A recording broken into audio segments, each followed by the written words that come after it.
Tuesday night football, HPG Home State League 1, round 14 catch-up game between Cove FC and Modbury Jets. Game kicking off in just 10 minutes' time.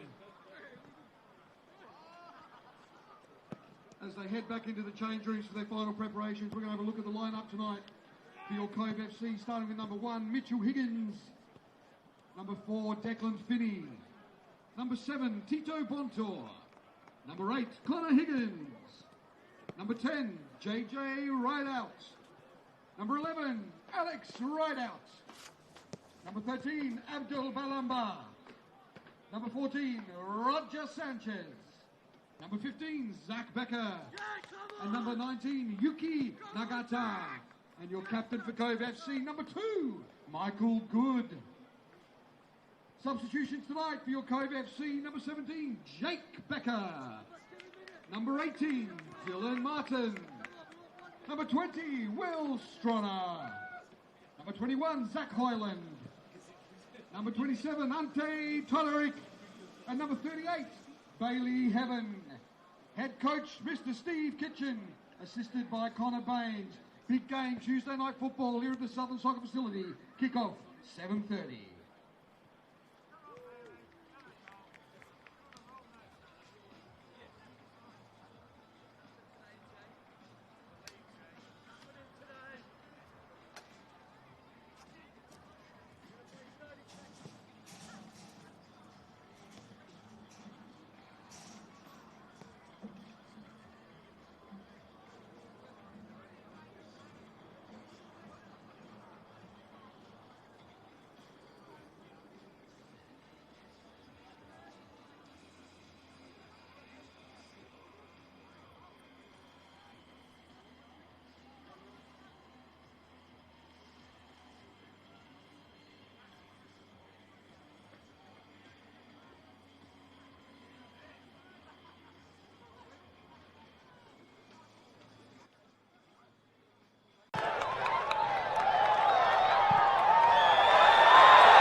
For over 25 years, HPG Homes have been helping South Australians build and own their dream home. Whether it's a house and land package, custom build or development, our HPG fixed price guarantee ensures no nasty surprises or price changes along the way. We're committed to quality, affordability and creating a way of life for you and your family. Fixed price turnkey. It's gotta be HPG. HPG Homes.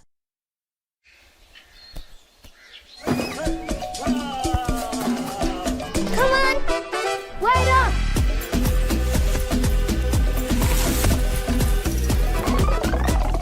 Is everyone ready to play?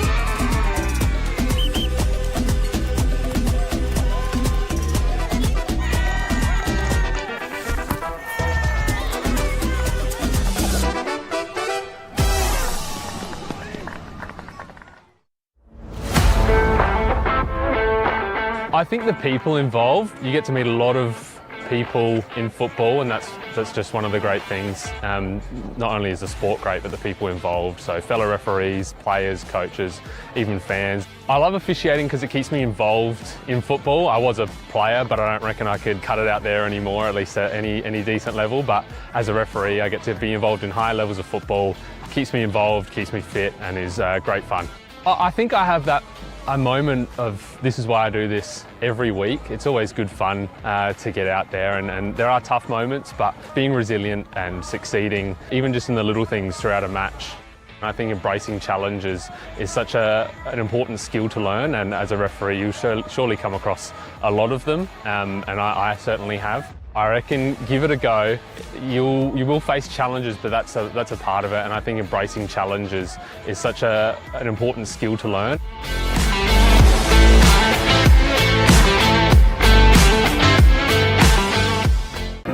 At Service FM, we know every workplace is different.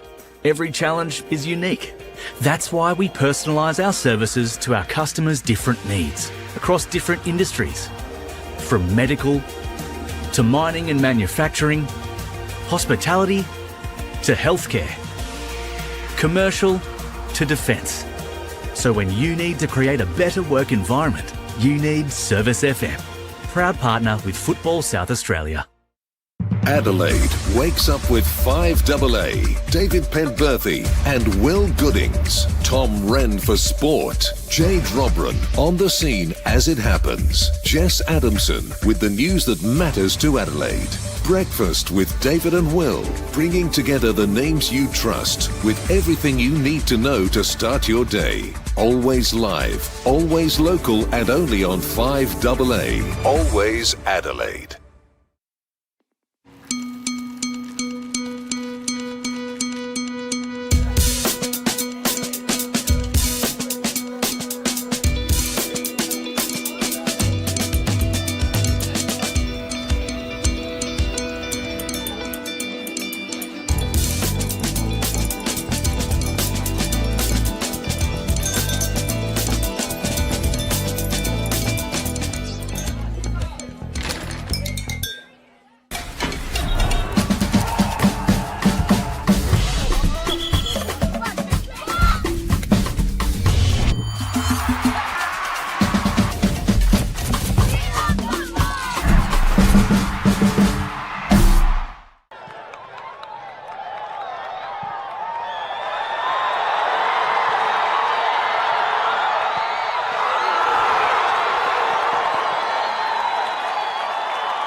Hello, good evening and welcome to the Southern Soccer Facility here in Trott Park for this HPG Homes State League 1 tie between the host side, the Cove, and their visitors, Modbury Jets.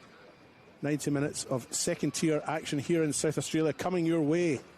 I'm your host, David Grant, and before I introduce my co-host, I'll take you through the lineup. We'll start with the home team first. That's Cove, lining up as follows. Number 1, Mitchell Higgins. Number 2, Michael Good. Number 4, Declan Finney. Number 7, Tito Bontor. Number 8, Connor Higgins. Number 10, JJ Jonathan Rideout. Number 11, Alex Rideout. Number 13, Abdul Balamba. 14 is Roger Sanchez. 15, Zach Becker. And 19, Yuki Nagata. On the bench for the home side tonight, Jake Becker, Dylan Martin, William Stronner, Zach Hoyland, Ante Todorich, and Bailey Heaven.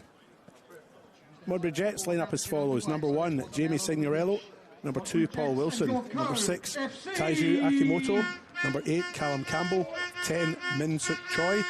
Number 11, Christian Tassotti. Number 16, Rhys Jurjevic. 17 is Lachlan Wilson. 19 is Maximus Chegwidden. 24, Junsun Hwan. 27, Santana Bartkowski. And on the bench for them, Cohen Morris, Hamish McCabe, Ashton Bradbrook, Caleb Evans, Calvin Phillis and Angus Burden. As I mentioned before, I'm not alone. I am joined here by Simon Jimenez. Simon, how are you? I'm going well, and it's a pleasure to be with you here tonight as we pull a little bit of overtime, I guess, coming out for the midweek fixture. Catch-up game, this one. Cove are coming into this match in the back of a credible draw against Atletico. They're 8th out of 12 in the ladder and comfortably clear of the bottom 4. A win tonight, and Cove can go above Cumberland to 7th. Win by 5 goals or more, and they can actually go into 6 above Adelaide Blue Eagles. Draw, and they stay 8th. As for Modbury Jets, the away team, they're 5th on the HPG Homes ladder. They seek a return to the top tier after relegation last year, and they're coming into this game in mixed form. They've only had 1 win in the last 5, but they are within striking distance of those above, and crucially they've got 2 games in hand, this being one of them. A draw or a loss tonight and they stay where they are. However, a win would take them from 5th to 3rd, and next week, because they have another catch-up game, if they win that one, they potentially, and if they win it by 3 or 4 goals, they can actually go top, Simon.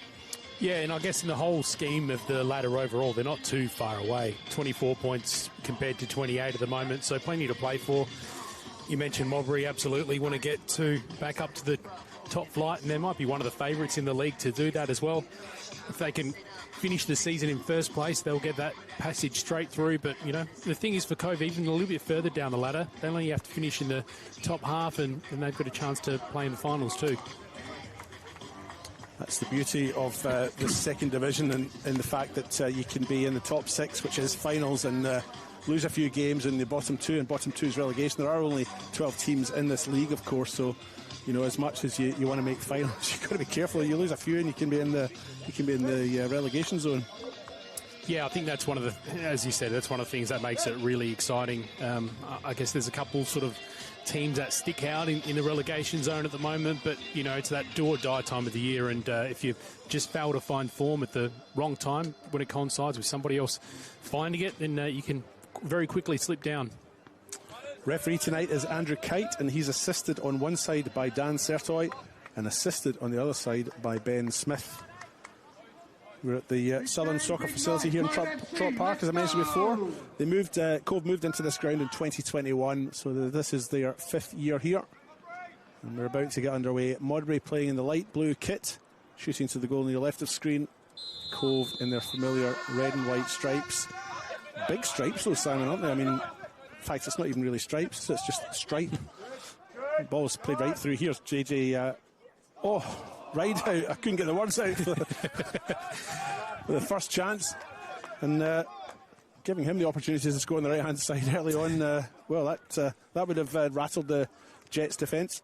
Yeah, well, you can't fault the idea. Try to get him on the back foot early, and that's exactly what he tried to do. Going back to the kit, it's got a bit of a vintage flair to it, doesn't it? I like it. It does, yeah. I've played against Cove myself, actually, a little personal note here for you, Sam. Played against them many times in the amateur league in the 90s and 2000s. They always had narrower stripes, but they've always played in that, as far as I can recall, this kit with the red socks and the blue shorts and the red and white striped tops. There's Callum Campbell now picking the ball up in the middle of the park, former Croatia Raiders player.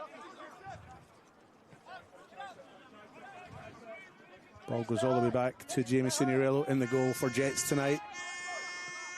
Jets have 3 changes from their team that drew with Eastern United on Friday night. As that ball is cleared by Christian Tassotti. That's twice I've got his name wrong tonight. Is that the one you're going to be struggling with tonight? I think so, and it looks the easiest. Tassotti is one of the new starters to this 11. He and Maximus Chegwidden and Santana Bartkowski were all on the bench last week. They start tonight. Dropping out from their starting 11, Cohen Morris goes to the bench, Hamish McCabe's on the bench, and Liam McCabe is out tonight.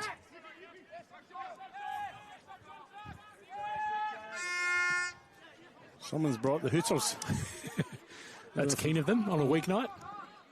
Hopefully that's okay to see.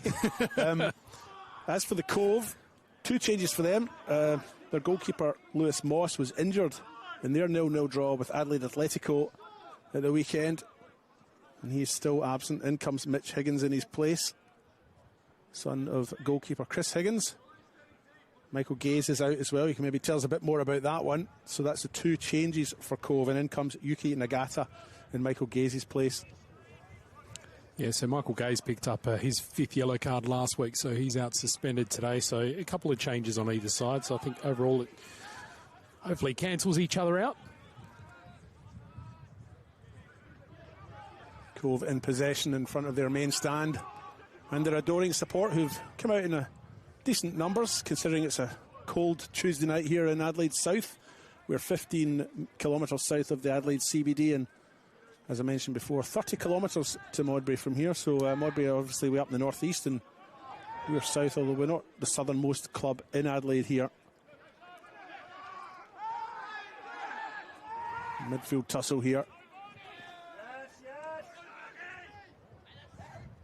Signorello out to meet that one, and he clears.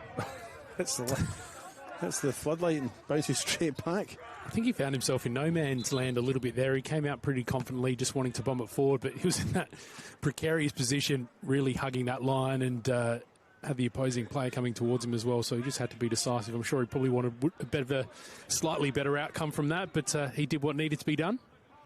Throw in taken on that far side. And it'll be a retake. Ball goes back out again.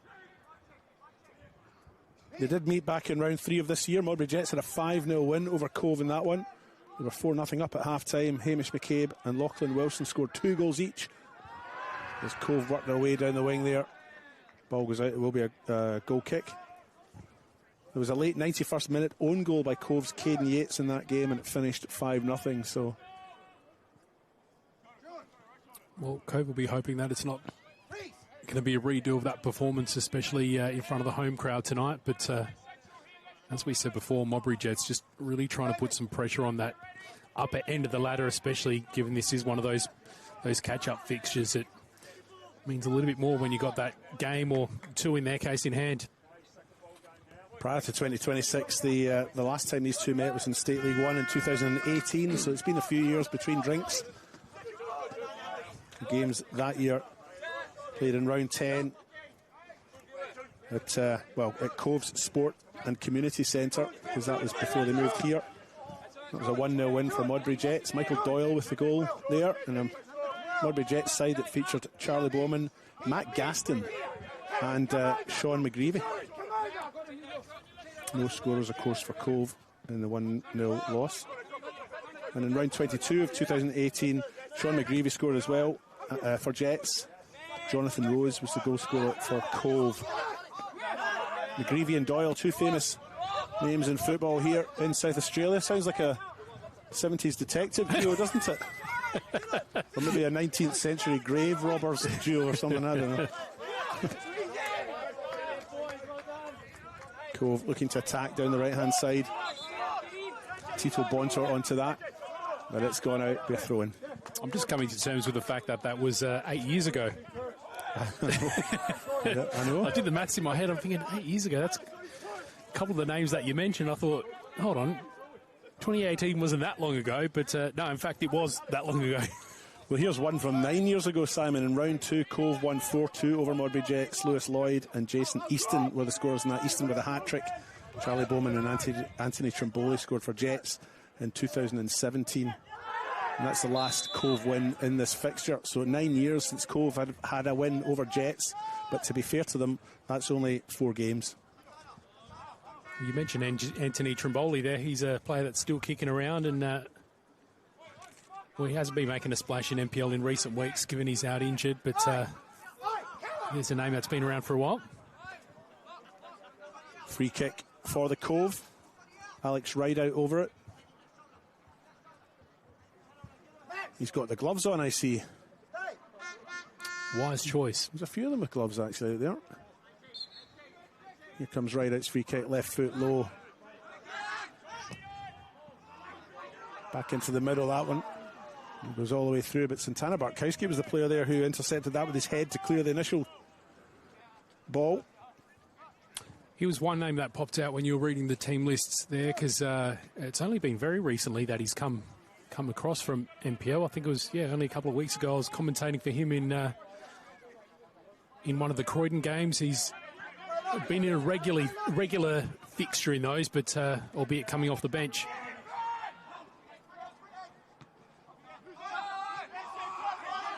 And then Choi there with the header when he had time to bring it down. He possibly wasn't aware, but he's got a second chance here.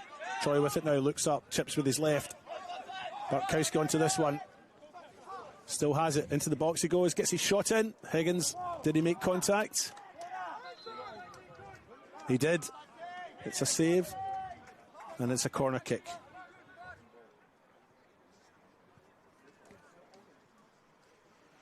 Just on the topic still of Bartkowski, came on 46th minute last week, and I think that was probably his first appearance, I dare say. Maybe. So I've got you there for these facts. Be boring if I was just by myself, eh, pal? Corner for Jets, left foot, near post. Cove look like they'll clear the lines here, they do. Rideout had the option to chase that, but Lachlan Wilson gets his head to it.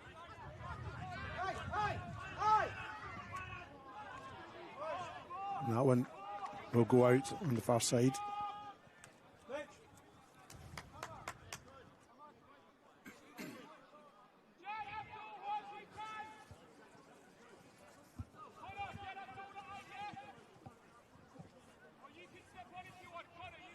Throw in for the visitors.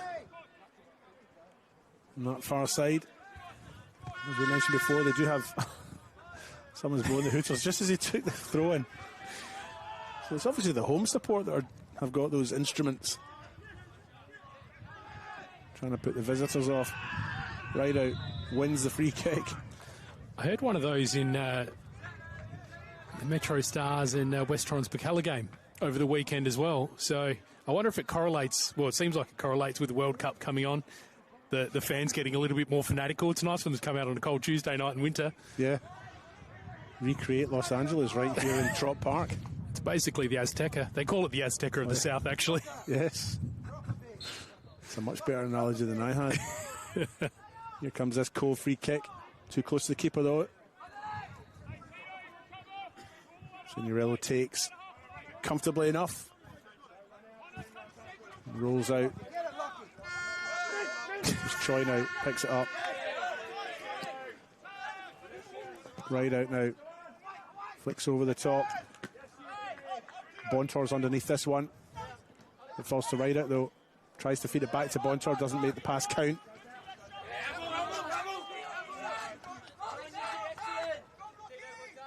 Lachlan Wilson there claiming the throw, but in vain.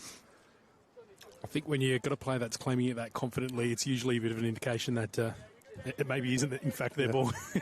No chance. That was the giveaway for me. Yeah. Rideout still going. Rideout, number 2. Callum Campbell picks it up. Plays it back to Signorello. He looks to clear. Rhys Djurdjevic is the player for Jets there, who eventually gets out of the danger zone.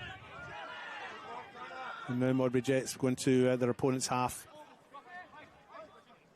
Bartkowski. Choi back inside to Campbell. Receives it back. Plays in Huang. And now Paul Wilson moves it down the right-hand side. Ball eventually goes out. Throw in for Jets.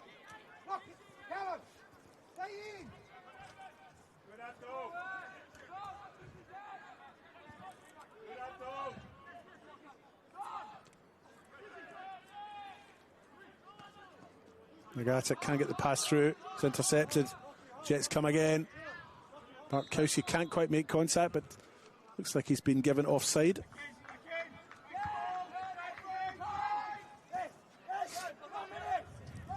As I mentioned before, Cove drew at the weekend versus Atletico, but they won 4-0 the week before against Salisbury United. Prior to that, lost 4 in a row. They've scored 24 and they've conceded 24 in the league, Simon. Goal difference of 0. There's JJ Rideout now. Just showed a little bit much. That's a solid challenge, that.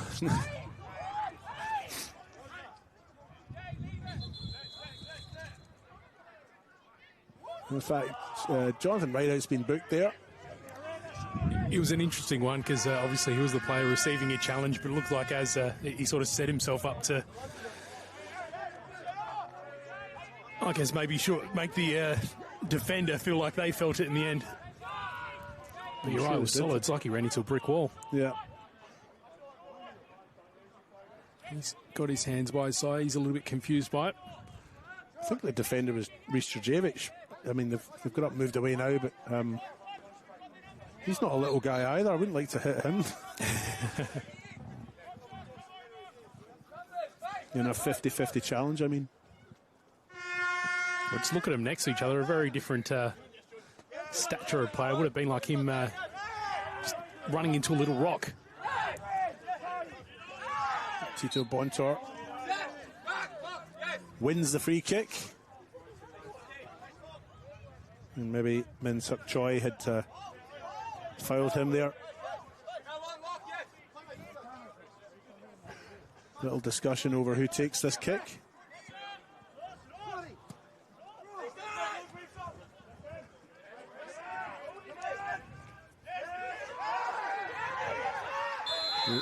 That's a pretty obvious pull in the shirt. And a yellow card. Second one of the night for Jun Sung Hwang.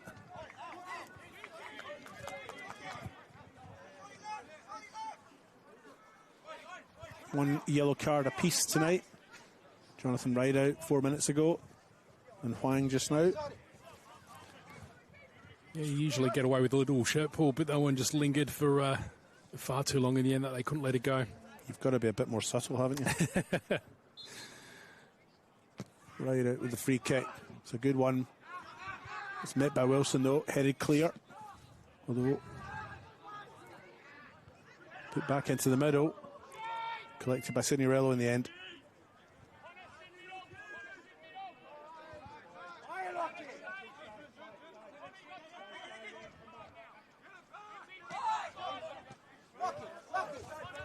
Just talked a little bit earlier about Cove's form coming into this, but as for Modbury Jets, well, they also drew at the weekend, and it was also 0-0 for them. Jets actually didn't lose a game until round 11,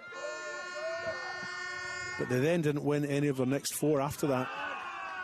They're a very difficult side to predict. In the last 5 games, they've had a draw, a win, a draw, a loss, and a loss. Scored 30, conceded 13, so their goal difference is far superior. And that can count as an extra point when you get to the end of the season. Choi looks to clear, but Jets still in a little bit of danger. And that one's been popped up in the air.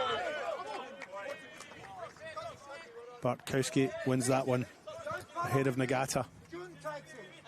Just to your point about the recent form, it's just after the last little period of, well, the first period of this game, it's hard to put either team on top of the other at the moment. I think it's been pretty even. One stage, maybe at the start, Modbury dominating the opportunities, but now it seems to be all going from left to right. I'd agree with you. Cove just seem to have maybe just taken a few minutes to settle, but they seem to be the better of the two sides just now, or certainly over the last few minutes. And the assistant there, Dan Sertoy, indicates that was a corner.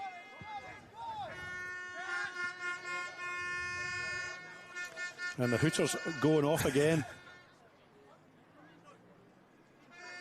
There's a few there. Either there was a special at the reject shop and one family's just stocked up. what are they called? They're not called Hooters, are they? Or are they called Hooters? You thinking the air in the can? Is that what we're thinking it is? Yeah. Or the old Vuvuzela type? Corner comes in, close to keeper. Signorello gets a fist to it. Cove still have it in that far side.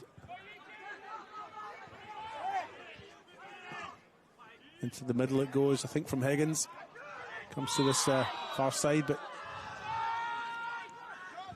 offside is the decision. And Jets have a kick.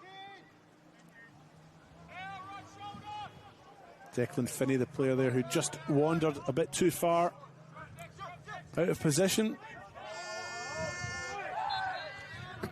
Callum Campbell goes to ground, wins the free kick. Midway inside their own half, it's taken quickly by Wilson. Jets move the ball up the right-hand side now. Into the middle it goes. Higgins is out well to collect that.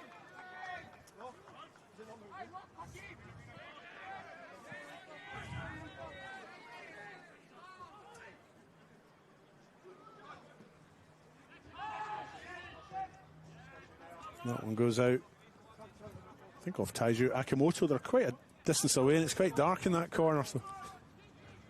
Yeah, and as much as we're talking about the kits, I do notice we've got a stripe coming through the numbers as well, so makes it a little bit challenging. So throw in taken.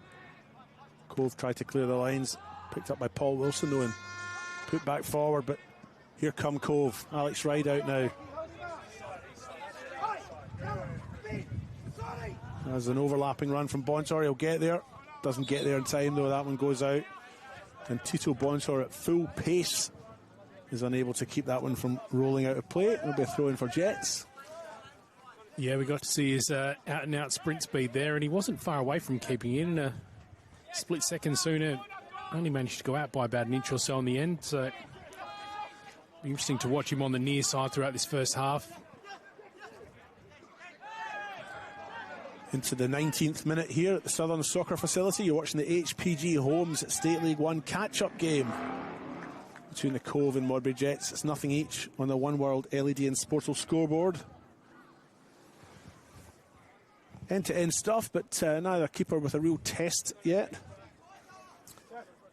I think neither team really settling in. Maybe if you had to pick one, I think it'd be Cove at this particular moment in time. But you're right, it absolutely has been end-to-end so far. Jonathan Rideout goes to ground. Ball ends up with the Jets custodian. He's fed it out to Callum Campbell. Wilson down that far side. Abdul Balamba closes him down. Wilson's forced to play it back to Campbell, and he launches. Finney's underneath that one.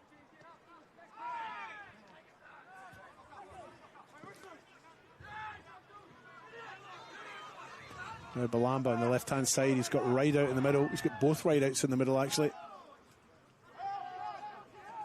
Back well to defend, though. Akamoto.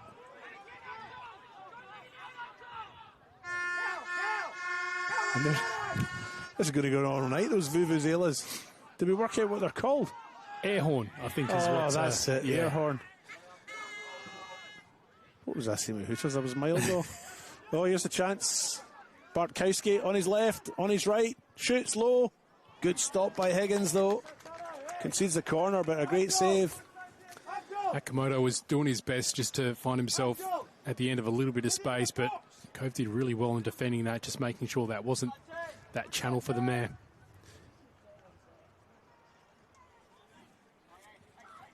Corner kick for Jets. Min Suk Choi making his way over to the corner there. It was a bit of a different approach, that attack from Modbury, because the last couple have been trying to go through to Soddy over the top, and in one instance it was just a bit of a misplaced ball going through, but he's has the height disadvantage against some of these Cove defenders too, so I don't think those ones up high are necessarily going to work. Left-footed corner comes in. It's met by Connor Higgins, but he's just put it straight back out. So Troy will get another chance, so he has to retrieve the ball from the... Well, he's found it. I thought it'd gone on to the next pitch.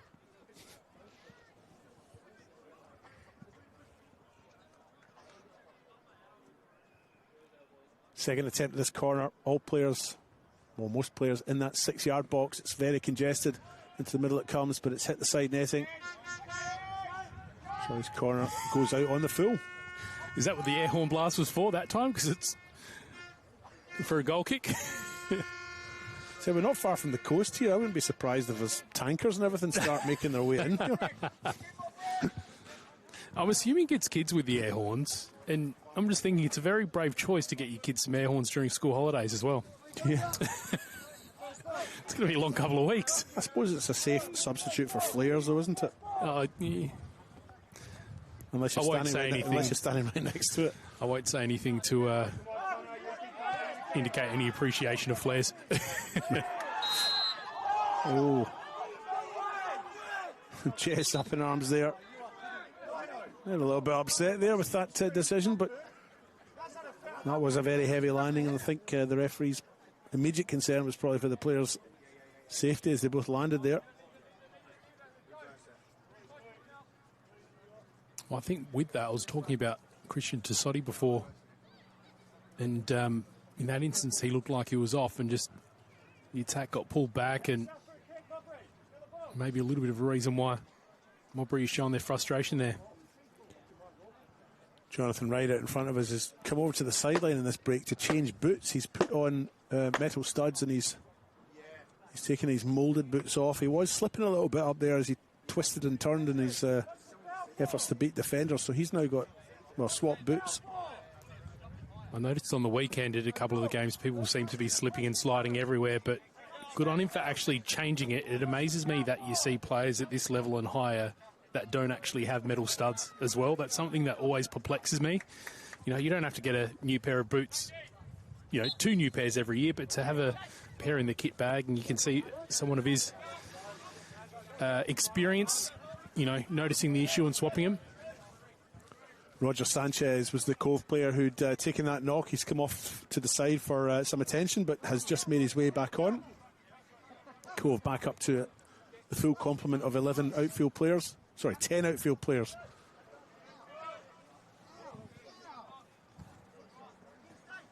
And Cove have the throw. Bontor with it.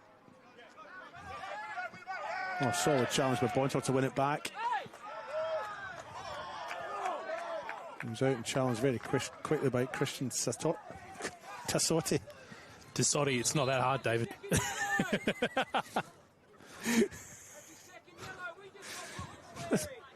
I want you to say it 3 times again. Sorry, I better never mispronounce a game ever again, shouldn't I? The name. My apologies to the listeners. This is another yellow card. I think that was for Rhys Jurjevic.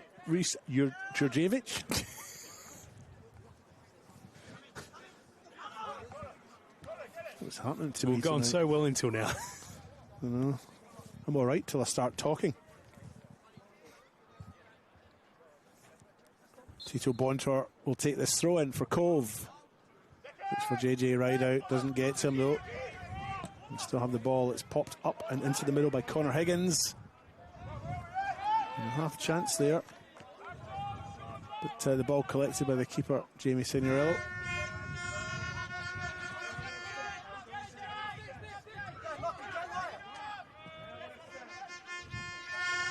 Here's Paul Wilson.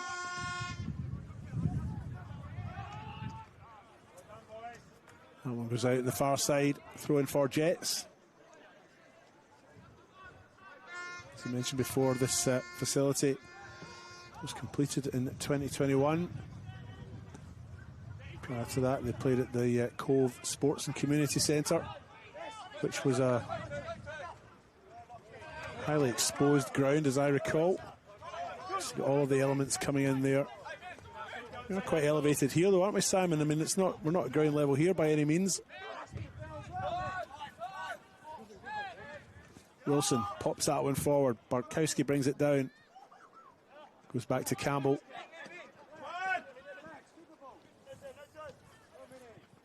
And still have it, Jets. Campbell in the overlapping run. Bontor gets there first and clears.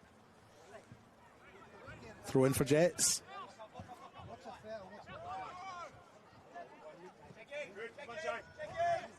Right out. Tries to feed it through to Balamba.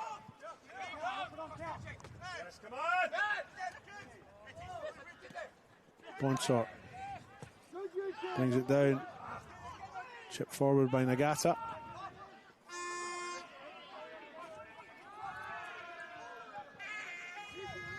Ball eventually goes out on the far side. Throw in for Cove.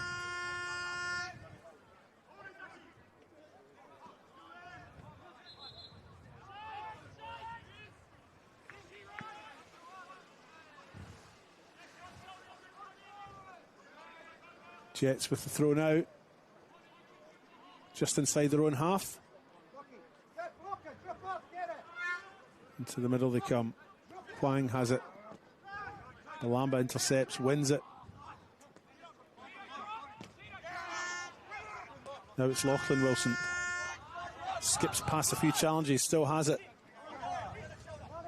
Goes back inside, finds Choi. He finds Huang. And Balamba intercepts, wins it for Cove. Brought down by Rideout in the middle of the park. Higgins on the far side now. Skips inside. Final ball doesn't get to its intended destination, and Lachlan Wilson tidies up. Well, the air horns are going off. I'm so glad we're calling them air horns now too. Choi now.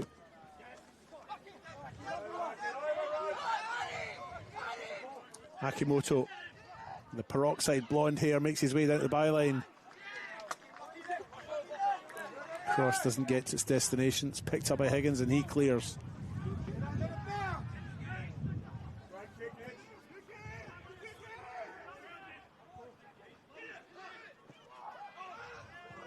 Shot from Zach Becker there. Comfortably over, I would say, Simon. Yeah, it was in the end. I was just thinking, the lead up to that, it's been so end-to-end with opportunities at both sides that I've just been waiting for my opportunity to talk about the air horns, to be honest, a little bit more. It seems like they're having some sort of effect against the away as they go right then on cue. Because it just seems when you're comparing the two teams at the moment, just the individual efforts for Modbury just seem to be lacking sharpness a little bit tonight, whereas Cove just seem to be firing on all cylinders at the moment. Cove players, interestingly enough, kind of hesitated there, waiting for the offside. It looked like it would come, but until the flag goes up, you've kind of got to keep going, haven't you? Yeah, they do sometimes take a little bit of time to have the flag go up. I mean, it's a brave decision to just trust that it will go up, because things can get missed. We aren't in a VAR world. Not at this level. Local leagues. No, we're not at this level. A lot of people are probably thankful for that. Probably depends what week we're in, whether they're thankful for that or not.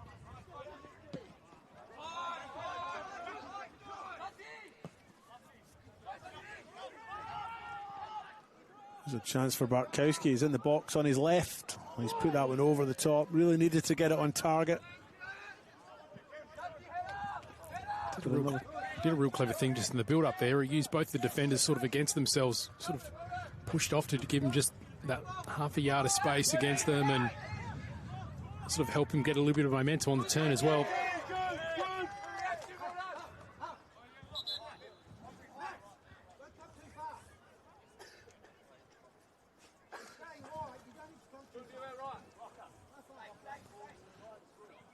Throw in this corner here.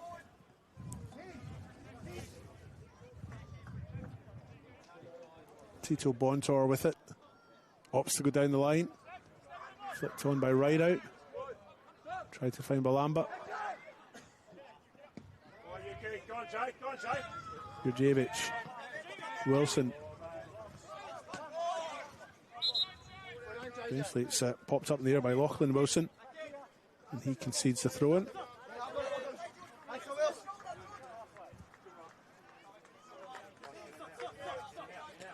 Bontor takes the throw-in. Wilson gets to that one, but only finds Rideout. Paul Wilson dominating at the back there. Wins the ball, and then his pass is intercepted by Cove. Connor Higgins on the far side there. Overruns the ball, goes out, goal kick. Just gone on a little thought tangent here. We were talking about the kits of Cove, and I noticed when they came nearby before, they've got the lace through their collar as well. A bit reminiscent of that early 90s Man U kit. Do you remember that one? I do remember that one, yes. But that was a tribute to the 1920s kit, I think, wasn't it? Because the old lace through the top was an early 20th century fashion, I think. Yeah, well, they've brought it back today, but sort of further that thought and likeness. JJ Rideout. He's got a little bit of Wayne Rooney about him, doesn't he? Yeah, he does. Yeah, he does a bit, I suppose, yeah. Old-fashioned. There's elements of his play that are a little bit like an old-fashioned centre-forward, you know, rugged and physical and, you know, maybe not a ballet dancer if if that's not... I think that's fair to say. Yeah. But nothing wrong with the old-fashioned centre forwards, you know. Well, he's been tremendously successful throughout his career as well, so it's definitely worked for him. He is Cove's top scorer in the league. He's got 8 goals in the league. He's 4 ahead of Zach Becker, who's got 4. And then they've got a group of players on 2. Caden Yates, Connor Higgins, Michael Good and Sam Carmichael. As this ball goes through, collected by the goalkeeper. So right out. Heading the charts in terms of the goal scoring for Cove. Jets head top goal scorer is Taiju Akimoto as Cove make their way forward here. There's not a lot of players in the middle. In fact, Jets have got 5 players back there to defend that.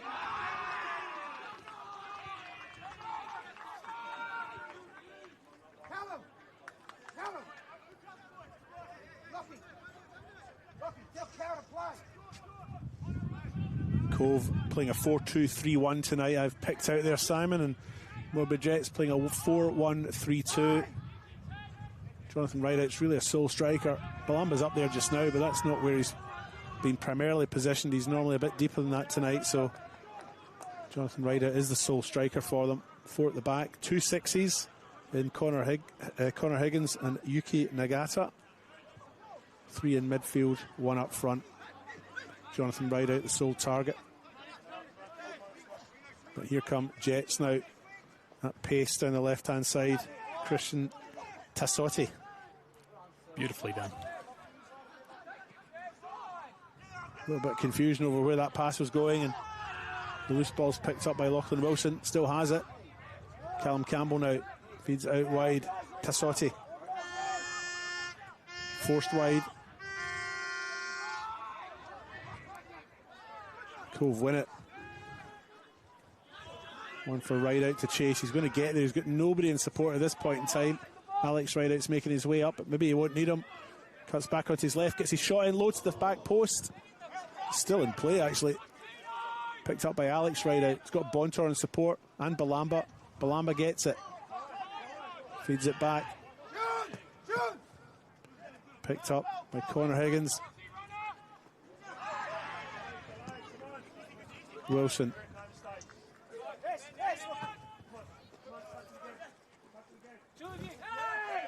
A bit of shirt tugging there, but Michael Good will get this one for Cove. Heads it across to Sanchez. Signorello out well there. Sanchez gets it back again. That's short.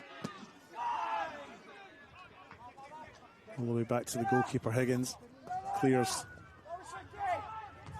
Wilson, that's a solid header, isn't it? Just noticed a bit of a contrast between these two teams, between how Modbury were building up and the last time that they came forward. Between this one, ended up as being a bit of a loose ball that I guess they kind of looked in the end like they were just panicking a little bit and wanted to get rid of it and sent it into the middle, and there was no one there to receive it. Then immediately response saw Cove go forward, and they were just a lot more clinical, and I guess that's one of the differences that we see between what they're doing at the moment. Modbury Jets holding up defensively, but when they come forward, they just look slightly lost. Sorry, that was beautifully taken down by Alex Rideout, wasn't it? The ball that came down with ice on it. Here's Akimoto. Fouls his opponent, Nagata. Referee Andrew Kite determining that it's a free kick for Cove.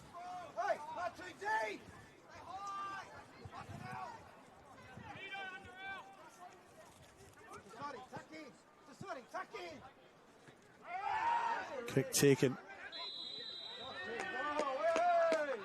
Jonathan Rideout wins another free kick. Paul Wilson can't believe it, but it's true. The Cove bench below us was quite enthused. Cove really need the win tonight if they're to keep in touch with the top 6. As we did mention before, they are 8th. A win tonight and they can go above Cumberland into 7th. And as I mentioned before, if they come in by 5 goals or more, they can actually go into 6th above Adelaide Blue Eagles. But a draw and they'll stay at 8th, so they'll be keen to get something out of this game tonight. Here comes the free kick, left foot into the middle of the 6-yard box. Paul Wilson wins an uncontested header. No challenges from Cove. Still no challenges from Cove. And Campbell clears. Roger Sanchez will pick this one up. You mentioned 5 goals being the best case scenario for Cove that they'd be shooting for today. And of course, when they played early in the year, it was a 5-goal game. Only problem for Cove is it went the other way. I'm sure they don't want reminded of that. Well, they can respond tonight. That's it, exactly. It comes across in the middle. Wilson clears the danger, but Jets concede the corner.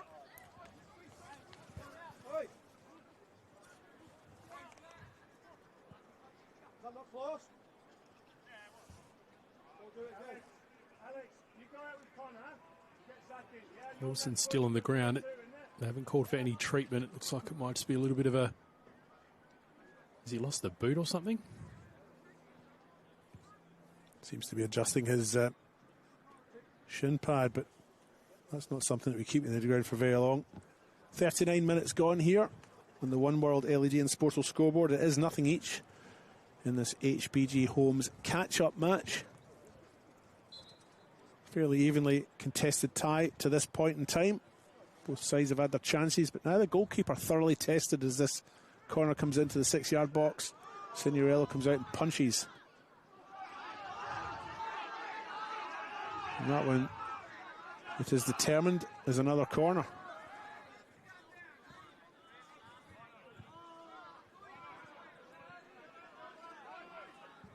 Jets a little unhappy with that.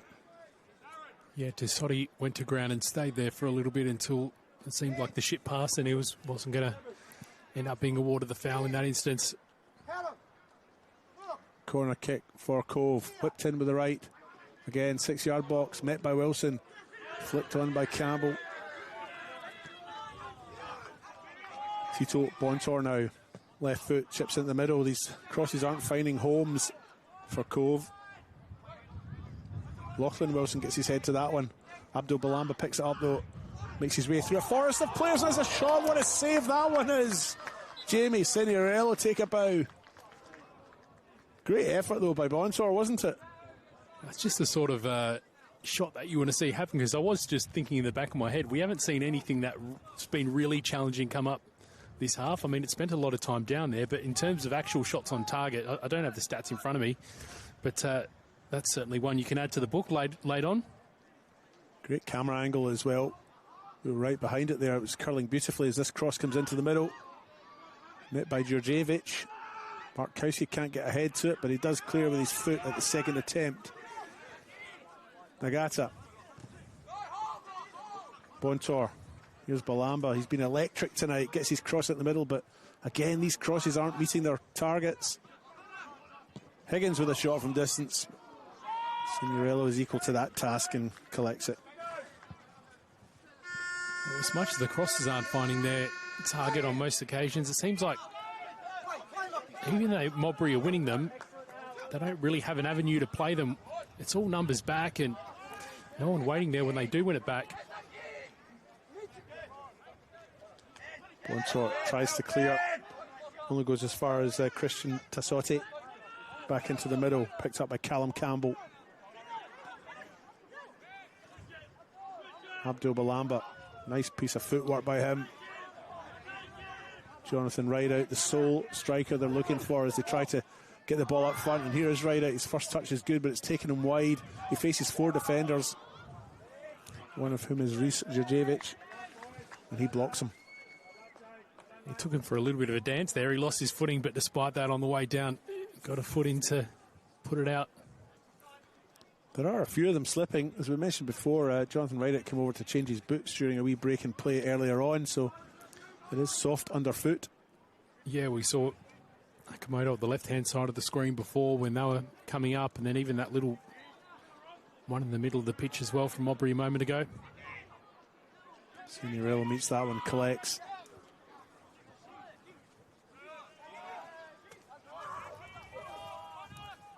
He's got the countdown. He's managed to release it. Here's Lachlan Wilson. Up into the night sky, that one goes. Higgins is underneath it. He got it, flicks it on, receives it back. And here's a half chance here for Cove, just over the bar. They're knocking on the door, Cove. Signorello's been the busier of the two goalkeepers over the last 15 minutes or so.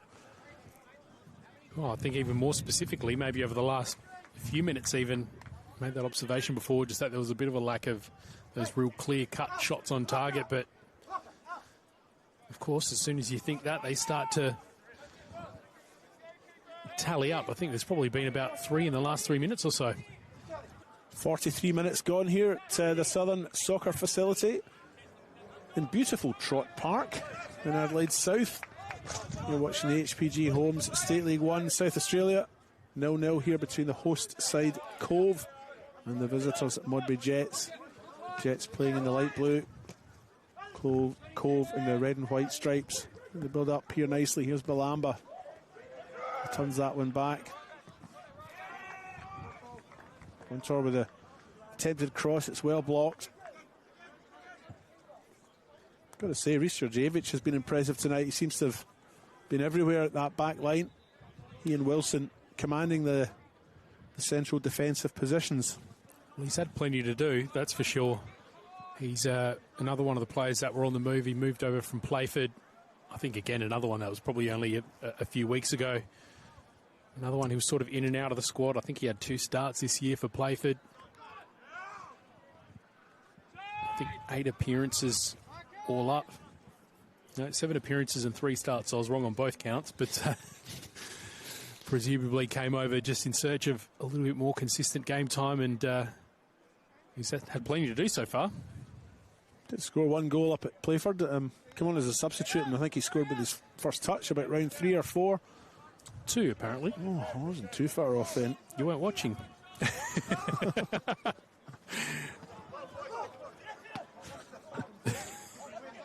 Keeping me on my toes tonight, Simon Jimenez.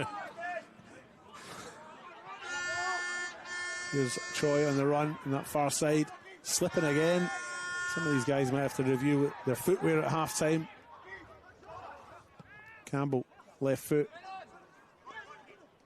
Taken down by Tassotti. Campbell now. Where's he going? Goes to ground. No foul given though. Nagata suggests he just gets back up. And he does so. That's a nice touch by right out Balamba. Higgins in the run in that far side. Sorry, Zach Becker in the run in the far side. Ball doesn't get to him though. Jets have it. Counter-attacking football. Declan Finney now for Cove. Flicks forward. Here's Becker again.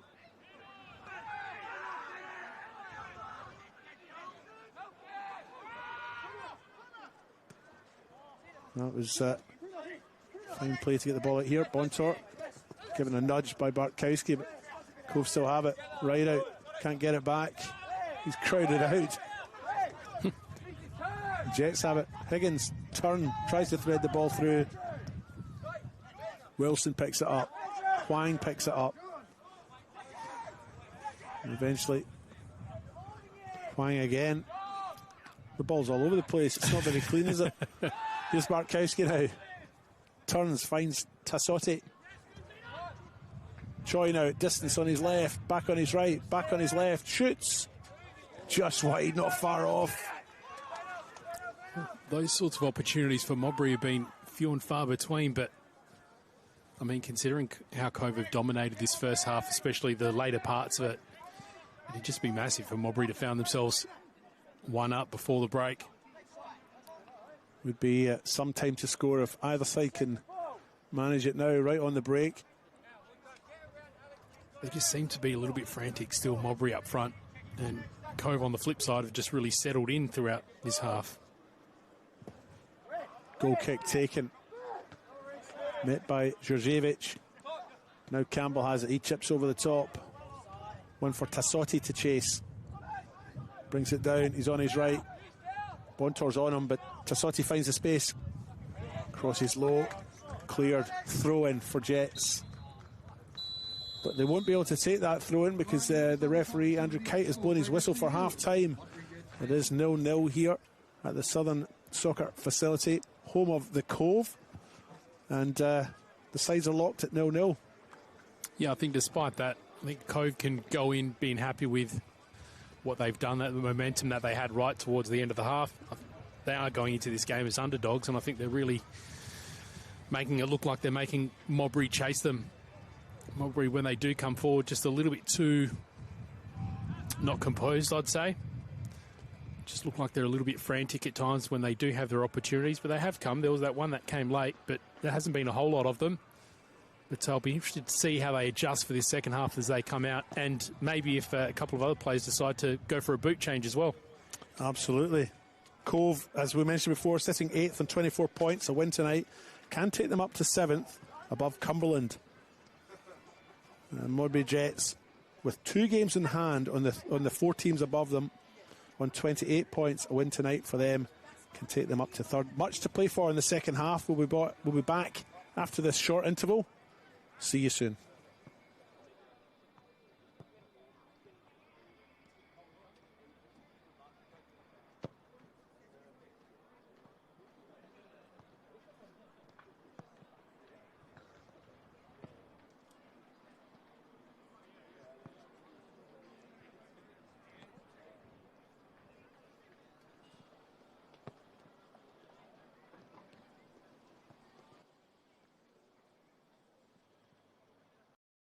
For over 25 years, HPG Homes have been helping South Australians build and own their dream home. Whether it's a house and land package, custom build or development, our HPG fixed price guarantee ensures no nasty surprises or price changes along the way. We're committed to quality, affordability and creating a way of life for you and your family. Fixed price, turnkey. It's gotta be HPG. HPG Homes. G'day, Hamish here, reminding you everyone has a right to get home safe. There's no text, lost snack, backseat argument or hair emergency that's worth taking your eyes off the road for a moment. This is going to sound crazy, but not even a French fry. Keep your eyes on the road, hands on the wheel, and choose not to drive when you're tired, upset or under the influence. Pull over if you need to. And why not take a sec to pledge to drive so others survive? But again, later, when you get home. At Service FM, we know every workplace is different. Every challenge is unique. That's why we personalise our services to our customers' different needs across different industries. From medical to mining and manufacturing, hospitality to healthcare, commercial to defence. So when you need to create a better work environment, you need Service FM. Proud partner with Football South Australia.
With RAA, proud sponsors of the RAA NPLSA, as Christoph Panendis wins that header. Here's Tavares.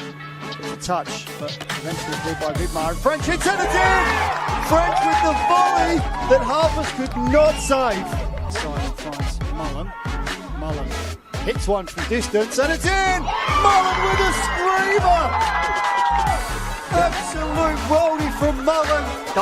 Goal of the week for sure. Who has probably just gone and won the game for Playford in the 92nd minute. Irabona, and it's in the bottom right corner! Captain Fantastic, Aladdin Irabona, puts his side ahead late in this clash, and are they on their way to 3 points for the first time this season.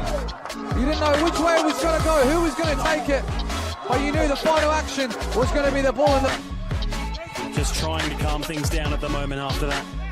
Lapse in concentration. Ball over the top here for Stam. Will get there first. Will Riley Stam, and he'll chip in brilliantly. At the club of his youth, Riley Stam scoring the first in this one. And what a finish.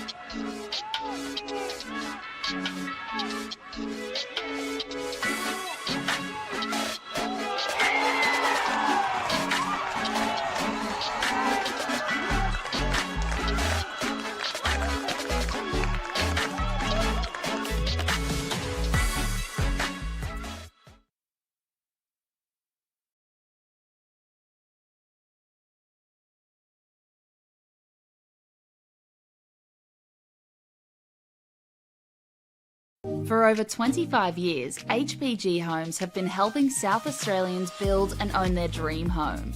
Whether it's a house and land package, custom build or development, our HPG fixed price guarantee ensures no nasty surprises or price changes along the way. We're committed to quality, affordability and creating a way of life for you and your family. Fixed price turnkey. It's gotta be HPG. HPG Homes. I think the thing that most people don't realise about being a referee is how much we train. We often train twice a week as a group. Then we have coaching sessions where we go through videos and look back at past few weeks. And then any of the outside of training stuff that we do, like our gym work and watching matches back and all that. All the extra time outside of match days are the big things for us. What makes it more than just blowing a whistle is understanding football and all the different layers of football, and then adding on top of that we then have to be impartial and understand the emotion of football, and then find that balance between understanding the emotion and then understanding the laws. I've had a few grand finals that I've been lucky to be a part of, and in those kind of games with the crowds and the energy, I can just tell that the football match that's going on is so entertaining, and that I'm lucky to have one of the best seats in the house for it.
For over 25 years, HPG Homes have been helping South Australians build and own their dream home.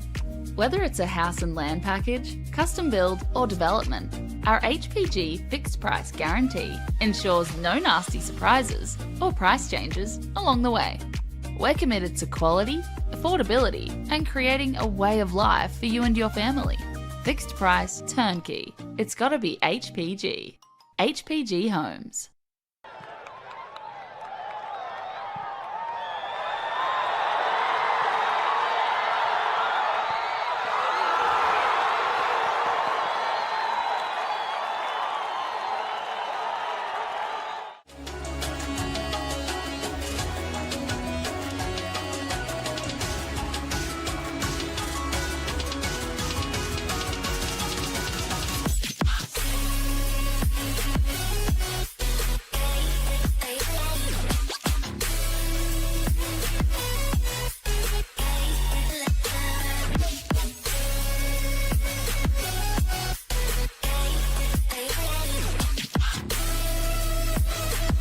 the box, and it's another goal!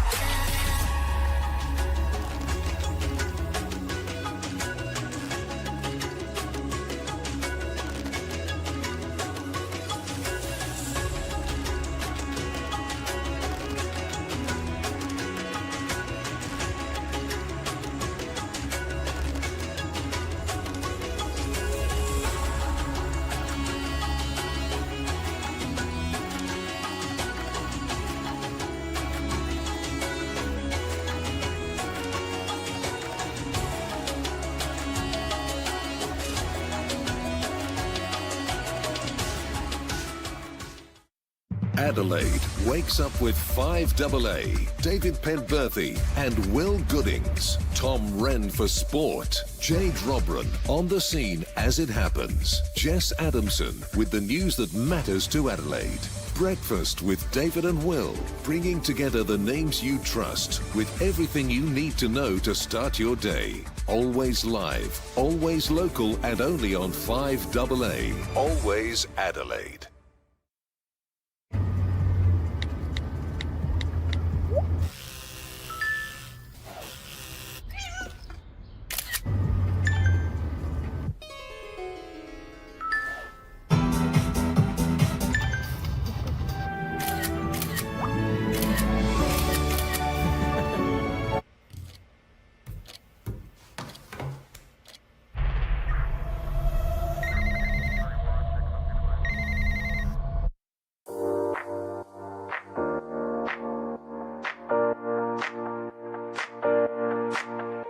So the Youth Club Championship, we've designed a structure where the under 13s, under 14s, under 15s and 16s all compete together as one club. They'll play at the same venue, they'll play one after each other. It allows the technical director to be at the venue to help educate and look after the coaches, and also there's a focus on player development. Players are now knowing where they are at and the pathway to follow each year. If they continue with the YCC, they should be in a position where they can go into senior football. It's a lot clearer around the steps they need to take to keep tracking as a player. We've created an additional YCC training session or seminar night. All the players involved had the opportunity to do an extra additional skills session development plan, and we had Adrian Stanter coming in to talk about how to become a more professional player from a younger age. The fact that as a club we are investing heavily in the juniors to ensure that we're putting those tools in place that the YCC is wanting from us, that's certainly bringing around some benefits to the club and to junior development across the board. Everyone's trying to obtain points for their club, but also with a strong focus on how do we create a competition where players can play against like players. The one thing I have noticed is it's been a bit more focused on getting the balance right. So, you know, trying to keep the best teams playing against each other throughout the entire year and not having this big disparity between one team or another, one club or another. So what it has allowed us to do is have quality games every week, which has benefited the competition and given the girls a chance to sort of understand what it's like to play at that elite level. While development is a good focus, the YCC does bring out the aspect of results as well, which helps find that balance for players to transition to senior football. So I think with the YCC structure now in place, there's become a better level, and with a better level there's been higher intensity within our sessions, and that's allowed for greater development in terms of a player technically, tactically, and that's given them the best chance to keep improving their game. Yeah, look, I think there's certainly brought around a lot of excitement to the club on YCC Day. The club's buzzing, a lot of the parents and players really enjoy seeing the kids play, and what is really now an elite pathway in junior football in our state. Something that resonated with me right on the onset was about connecting a budding footballer with the right coach with the right club, and the right club being part of the right football environment. So the YCC tells me that this has been a fantastic implementation by Football South Australia.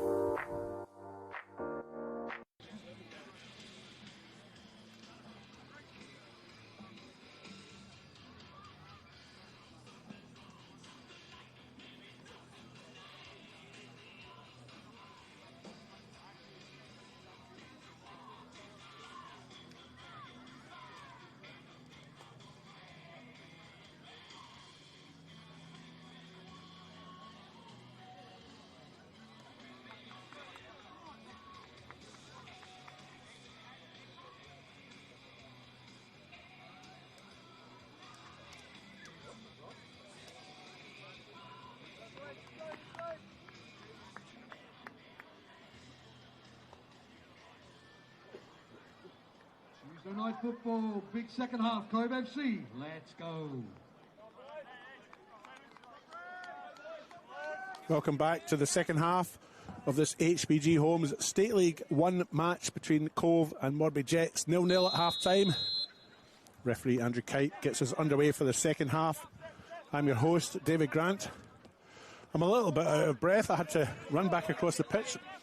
Please excuse me. And I'm joined by Simon Jimenez for the second half. Simon, how are you? I'm going well. I've got to pull you up on catching you in a lie. I don't think you ran across the pitch. You were hoofing down some food.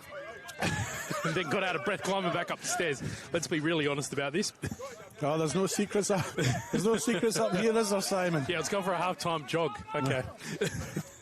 Trying to impress everyone at home by implying that I've been out in some kind of fitness regime, but no, you're right. I am out of breath because I've been eating chips. We had an entertaining enough first half, but it has been goalless. Jamie Signorello probably picking out the save of the night from Abdel Balamba. His shot in the 32nd minute. Not quite enough to beat the custodian for the visitors, but certainly came closest. Here's Jonathan Rideout now, tries to find some space. Goes to ground, appeals to the referee for a free kick, doesn't get it, but Cove play on. Balamba crosses into the middle, cleared by Huang, but only as far as Nagata. And eventually the ball goes out.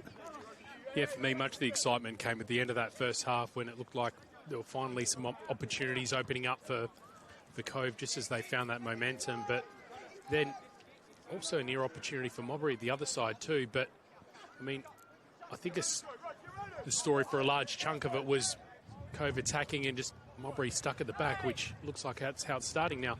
Stab in the middle. Oh, turning shot there by Jonathan Rideout, but probably wasn't as potent as it first appeared. It popped up into the air and it was clutched out of the sky by Jamie Signorello without too much trouble. I think he was probably battling with the physics a little bit there. He gave it a big swing and looks like the connection wasn't what it needed to be in the end.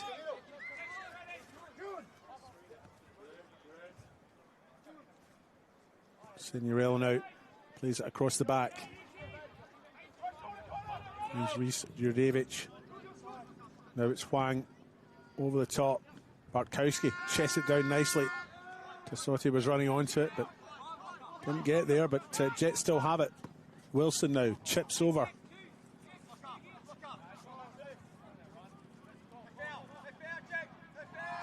Roger Sanchez protects the ball for Cove. Maximus Chegwidden, the player there, on the run on the right-hand side. He was quiet in the first half. Chegwidden, either that or we just didn't notice him because it is a fair way away, that other side. It does happen. Just in that instance on the corner there, it looked like he showed a little bit of frustration off the end of it too.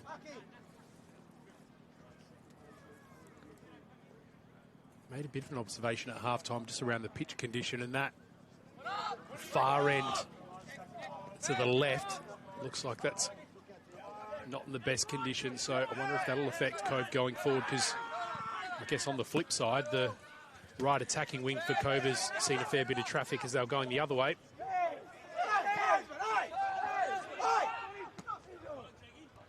Coming together on this near side here is Bartkowski makes his way forward there.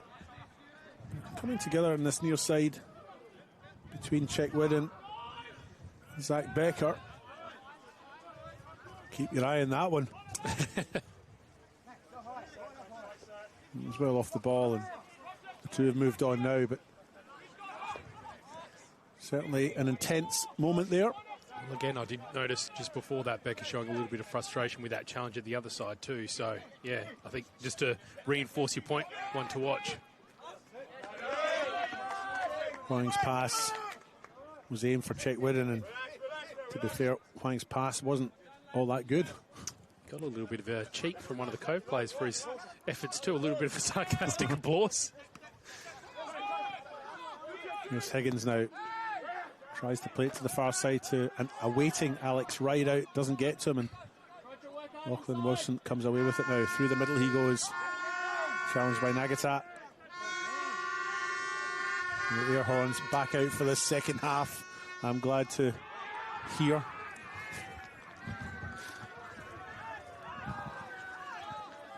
Looks like early on Modbury just committing a few more players high, and even from the goal kick just looked like there was a little bit more of a spread in options. I think, yeah, at times after they've been forced to defend, they haven't been ready to launch any opportunities of their own. Still sticking with 4-1-3-2, as you can see out there. Well, we can see out there. So no change to the formation at this point in time. Huang just sitting in the 6th position for Jets, just in front of the defence and just behind the midfield trio.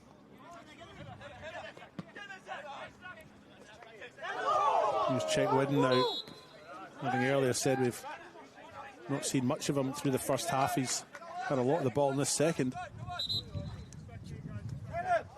Just further to formation, you did mention it a couple of times that Modbury had 5 players committed back, and they did play 5 defenders as the back at various times during last season as well. And in talking about just lack of attacking opportunity, that's another theme I noticed for them last year as well. It's just defending didn't seem so much the issue. It was just when they had to score some of their own. Ball goes out, goal kick, despite the appeal of Michael Good way back here in defence. That's where Declan Finney was.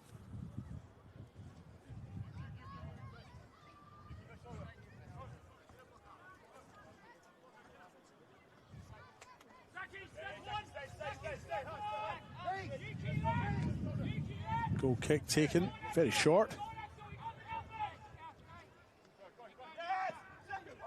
Line goes long. Bartkowski's underneath that. He had a lot of time. Maybe didn't realise it. They've lost possession now. Alex Ryde out on the far side for Cove. Makes his way towards the box. Ball holds up a little bit in the turf for him. Cuts it into the middle. No takers for Cove. And Choi clears for Jets. Just again, another little hurried clearance by Modbury, and ends up just being a cheap turnover. In that instance, there was only 2 players in front of the ball that were way off, and everyone else just committing back to try and get in the way of that attack. Into the 53rd minute here at the Southern Soccer Facility, and Modbury Jets look like they'll be delving into the substitute bag. Caleb Evans, the player, warming up. Not clear who will be coming off at this point in time, but he's kitted and ready to go. I'll have to wait here though, because Cove are coming forward again. Right out. There's Balamba in the middle. Finds him. Takes a touch, which was maybe a touch too much. Jets win it. Clear the lines. Higgins with the header there. Yet another hurried clearance. Then you got 8 or 9 players just running after it. And Cove win it back, middle of the pitch, and all of a sudden they're on the attack again. Cove are good when they've got the ball on the deck. They've got quite a number of sort of shorter players. I think through that first half we noticed that when they tried to play the ball in through the air, they weren't so good in terms of winning crosses, but with the ball on the deck, Cove play some nice football. And that's, sorry to go, Simon. I was just going to say, Abdul Balamba, has he changed positions, or he seemed like he was on the far side during the first half, and just seems like he is sort of sitting a little bit more central, or it could just be them favouring that right-hand side overall. Substitute has been made by Jets. Caleb Evans has come on, and Maximus Chegwidden has left us.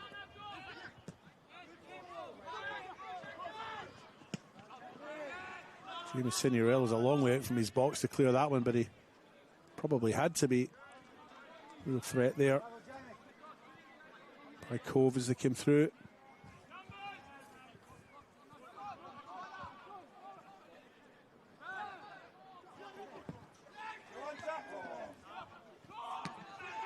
He's one for Zach Becker to chase. He leaves it for Caleb Evans to have the free header, but Becker's back now.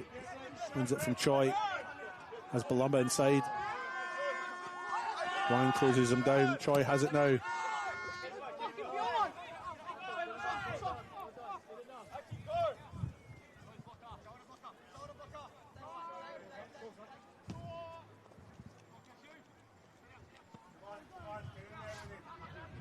Lachlan Wilson on the far side gives chase. Sees that one out, wins the throw. Just noticed Colin Morris seemingly warming up for Modbury as well, so it was a pretty early change in the first half. I wonder if we're going to see another one coming soon as well. Another player getting a little bit of work done. Is that the one that's just come off?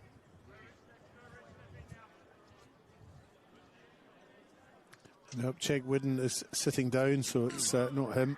I think that might be the top of McCabe's head, possibly. Not bad, eh? Turns up, doesn't play, gets a massage. That's not bad, is it? Where do I sign up? Yeah. Hasn't done anything.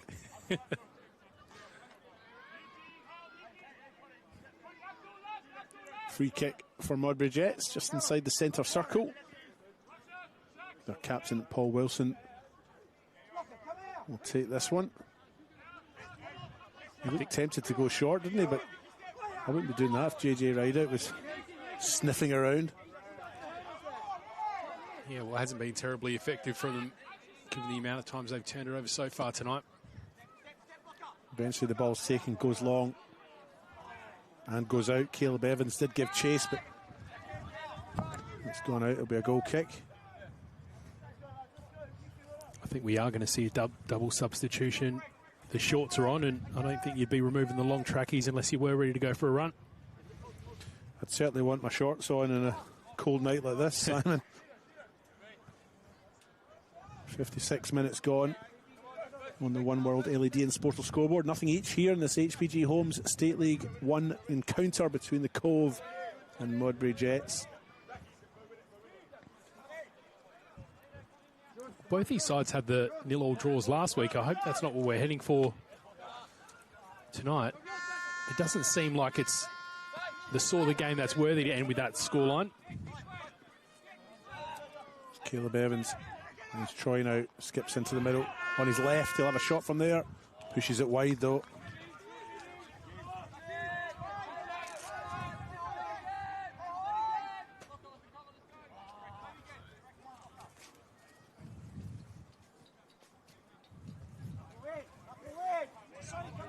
You are correct though, both these sides had 0-0 draws at the weekend. Cove 0-0 at home to Adelaide Atletico, coached by Steve Kitchen. And Modbury Jets, coached by Maurice Natal, of course, 0-0 with Eastern United. But both sides need a win tonight, really, you know.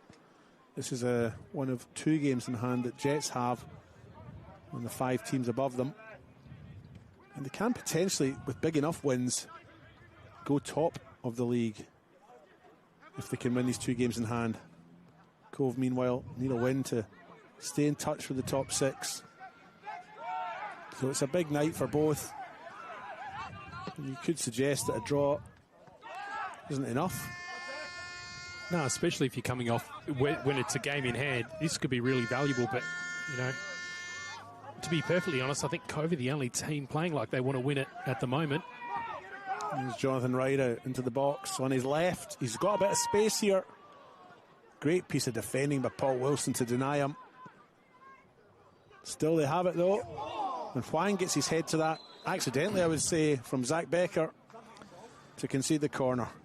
Once again, just failure to play it out from the back once they had won the ball, and, you know, they spilled possession in a pretty dangerous area and eventually goes out for a corner.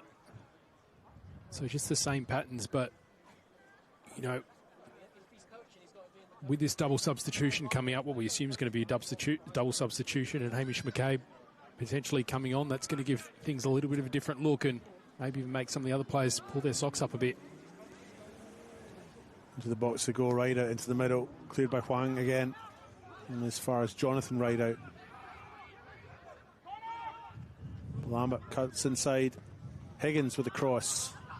Met by Wilson though. The indomitable Paul Wilson in the middle.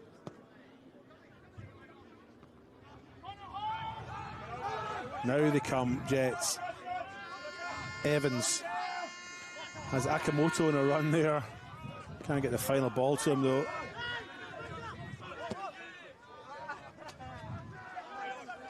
Javic gets his head to that one. Balamba, he's been impressive tonight, hasn't he? Really good. Just his movement is fantastic, both on the ball and off. He's been winning it high. He's been creating runs through the centre. He's playing a bit more centrally now compared to when he was on the wing in the first half. There's a half chance now for Jets. Into the box they go. Shot, good stop. Taiju Akamoto with a shot there. With a good stop by young Mitch Higgins, though, to deny him. Still 0-0. Well, finally, it's an opportunity for Jets going forward, but in that instance, it's just a little bit. They've done it the scrappy way. We did see just a couple of moments ago that little run from Akamoto, but that final ball was pretty poor in the end to find him. Corner kick for Modbury Jets on that far side. Again, the 6-yard box, or the edge of it, is where all the players are lined up in a queue. Very polite. Comes into the middle. Markowski back to goal. Huang has a stab. Has a second shot, but it's blocked. Paul Wilson picks it up, finds Campbell. Campbell threads it back through to the middle. Tassotti has a touch. Markowski can't get the shot in. And eventually, I think offside's the decision that's been given. The assistant Dan Sertoy has his flag up. It was a little bit earlier, and a couple of the players on there even yelling for offside. But eventually was spotted. Here's Choi now. Receives it back. Tries to push the ball out wide, though. Intercepted, though, by Montour. Now it's Alex Rideout on his left. Lobs that one up into the sky. Becker's underneath it. That pass has to be good, but offside anyway. Complaints about that one, but the assistant on the far side, Ben Smith, had his flag up very unhesitatingly. Yeah, I think Modbury maybe blessed a little bit in that instance, just in terms of with how good the opportunity was. That slight little ball off the defender at the end that really could have left them open. Alex Rideout now chips forward again, looking for Jonathan Rideout, doesn't get to him. Lang picks up the loose ball. Paul Wilson. Wang again. Bartkowski all the way through to the goalkeeper, and he clears. Agata tries to bring it down, but succeeds only in giving it to the opposition.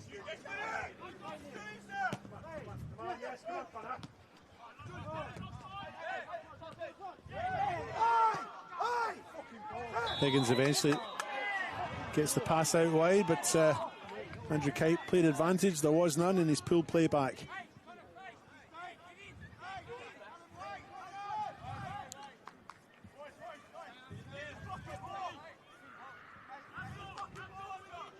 Free kick for Modbury Jets. Min Suk Choi over it.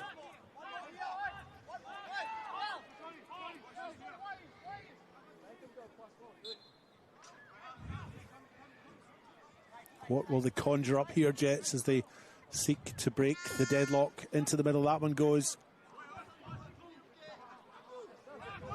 No takers. Bartkowski in the run. Shrugs off the challenge there by Balamba. Into the middle it goes. Final header lacking. Goes over the bar. Goal kick. 65 minutes gone.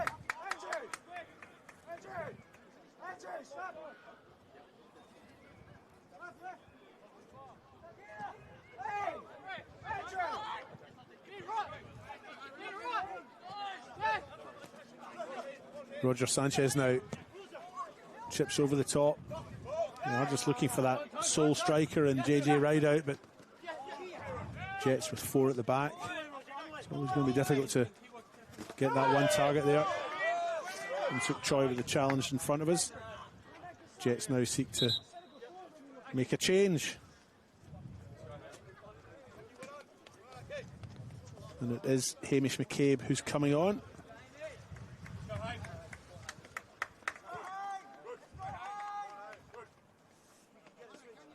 He replaces Taiju Akamoto. I think fair to say it's probably been a little bit of a frustrating one for Akamoto. He hasn't had a terrible lot of impact, but to be fair with it as well, he hasn't had a terrible lot of good service either, so a bit of a different look.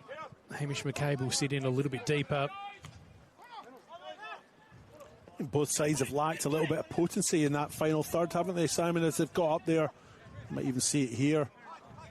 Again, just coming into that final third, both sides have just sort of lacked that spark, that edge right in front of goal. I think that's true, but maybe it's also just, it's at the same time looked a little bit different with it. I think Cove, it's just that final shot, really. Just that very final touch, but for Modbury, it's just been that little bit of service to their strikers that's been lacking. But yeah, I think you're absolutely correct, but just, yeah, slightly different parts of the pitch. Alex Rideout now on the far side, tries to make space for the cross. Finds Balamba. Receives it back. Balamba again. Plays in Nagata. And Rideout now. Has the space, but the angle's no good. Breaks to Balamba, gets his shot in. Blocked by Paul Wilson, who for me has been one of the best on ground tonight. Callum Campbell clears, but only as far as Connor Higgins. Yeah, I agree with you with him being one of the standouts, and also just had plenty to do tonight too.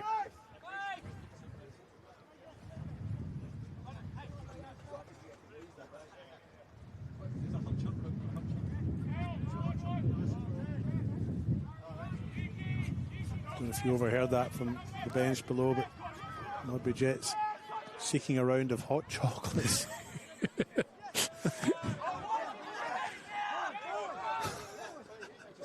Just delay, don't go charging in. Not funny. Not often you overhear that.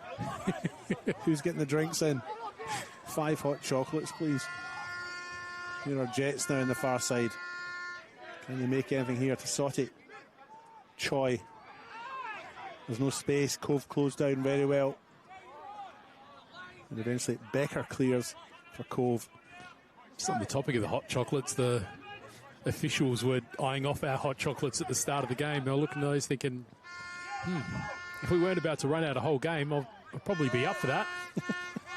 But no, you're right, it's probably a little bit rare for the bench to be talking about hot chocolate to quench their thirst at the end of a game. I'm not sure they're seeking to quench thirst. I think it's just about keeping warm, to be honest. Hot chocolate's not really my go-to when I'm thirsty. Get myself awful bloated that way. But that's what any good Scot would say. That's it. A pint of hot chocolate, please. There's Rideout in that far side. That's a great run. Doesn't quite get the cut back right, though, but they've given him a second chance, Jets. Under no pressure there. Transition back over to the middle, headed clear by Paul Wilson. We've just seen that play out too many times tonight, haven't we? And I think maybe in the second half even a little bit more, just those slight little touches outside of the, even when they're in a danger area inside of the 18-yard box, just not the sort of pattern I'd be expecting from Modbury Jets. Declan Finney plays it out to Sanchez now. He goes back across to where Declan Finney was. Not sure what the idea is there. He sort of looked like he was running back into trouble. Zach Becker was calling for it wide on the left. There's Callum Campbell. Goes long.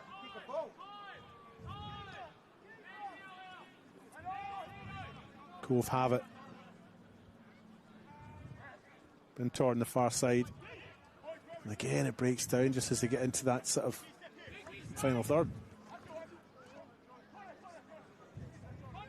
Now it's Jets. Djordjevic.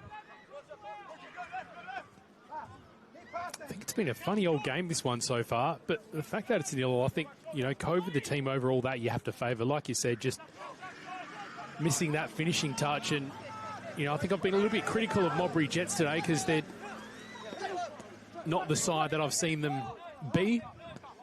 But, you know, the harsh reality, when it is 0-0 and they manage to get something late, and it looks like they are starting to get some more chances over the last 10, 15 minutes or so, and it's really just going to put a big cross through all the hard work that Cove have done and that really nice build-up play and winning the ball high that they've done throughout most of this game. Into the 70th minute here in this HPG Homes State League 1 tie. It is Cove 0, Modbury Jets 0. Air horns and everything here at the Southern Soccer Facility as Jets try to make inroads. Trying to cross into the middle. Tassotti cuts it back. McCabe's got it. Gets his shot in. Bartkowski can't make contact there.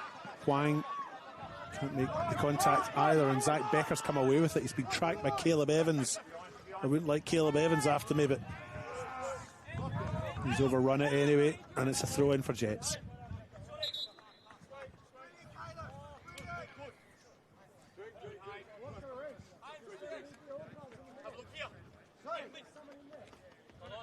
Short break and play. Cove's skipper Michael Good down on the deck, suffering from cramp by the looks of it. Receiving some attention from Dr. Connor Higgins.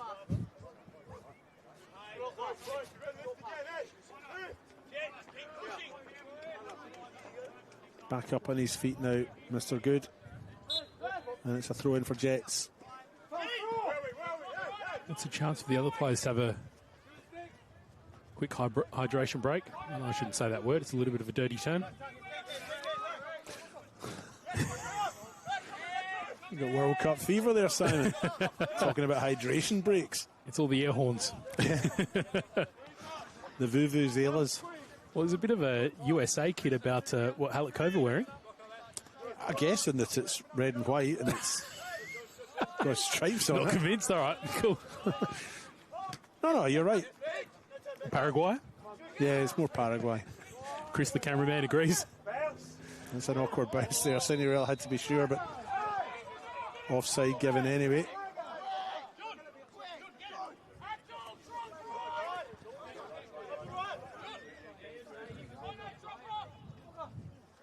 Kick not quite level with where it's supposed to be taken, and Paul Wilson takes a few more yards, then goes long.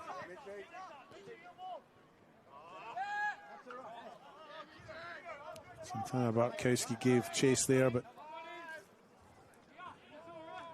goalkeeper Rich Higgins was out quickly enough.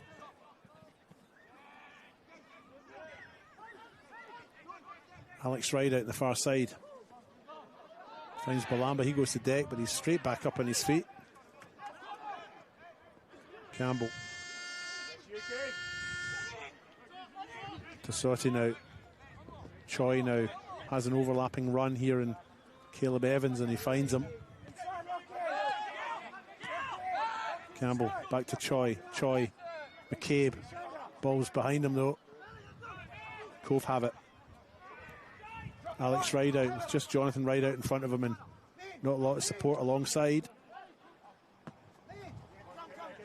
Pass was aimed for Becker, but it was easily cut out by Evans. Choi has it now. And they've lost it again. The transitions are just too numerous.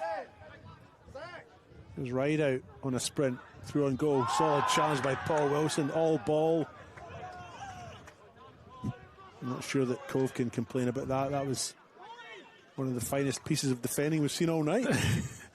I think you're right. Fair bit of frustration shown by JJ right out, but imagine if that was more maybe at himself as well, because I think the ball was cleanly taken. You can't fault that, at least not from where we were standing.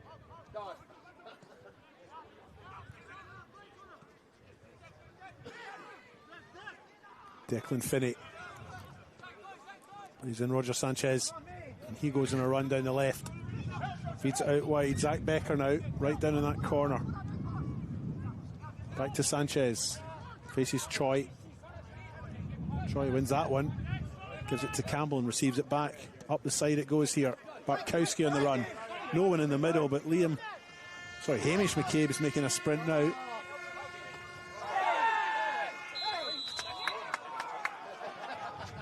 Declan Finney with the hands on the back.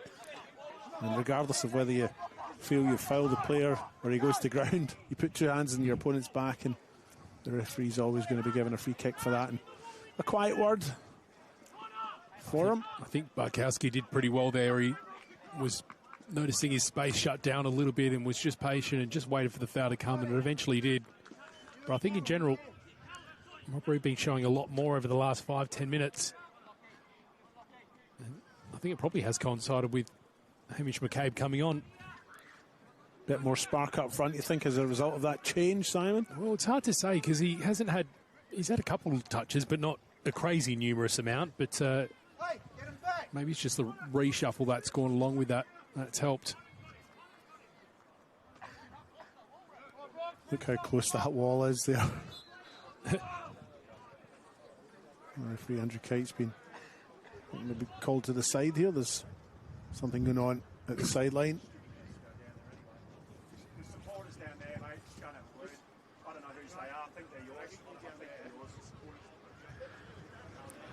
And just an issue with some of the onlookers, and the ground steward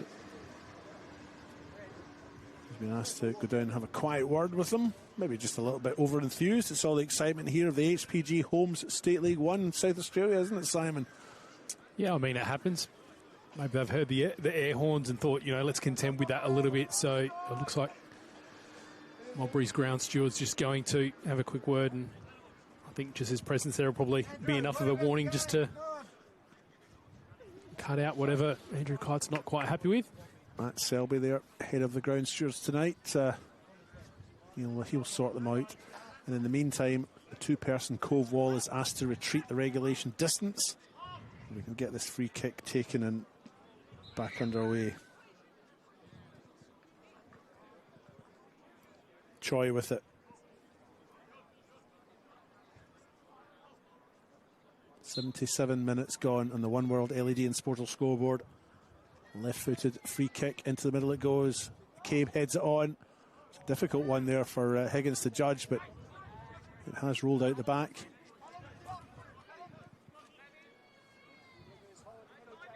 Try to work the ball on that far side, but Cove defending in numbers, closing that space down.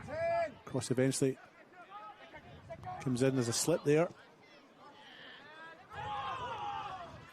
And eventually clear lines, Balamba has it. We're seeing a lot more urgency from Modbury at the moment, but now it's Cove that are broken. That's a good defensive header.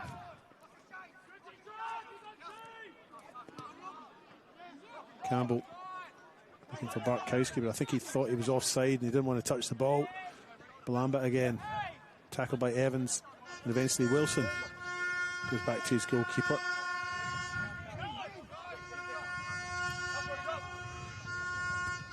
Some header by Sanchez. Plays with Nagata. McCabe has the hands around the neck, concedes a free kick. Roger Sanchez still in the ground. I think Andrew Kite's quite confident with how he's judged that, and I think maybe the camera angle you're looking at tells a bit of a different story from what a couple of the players just saw.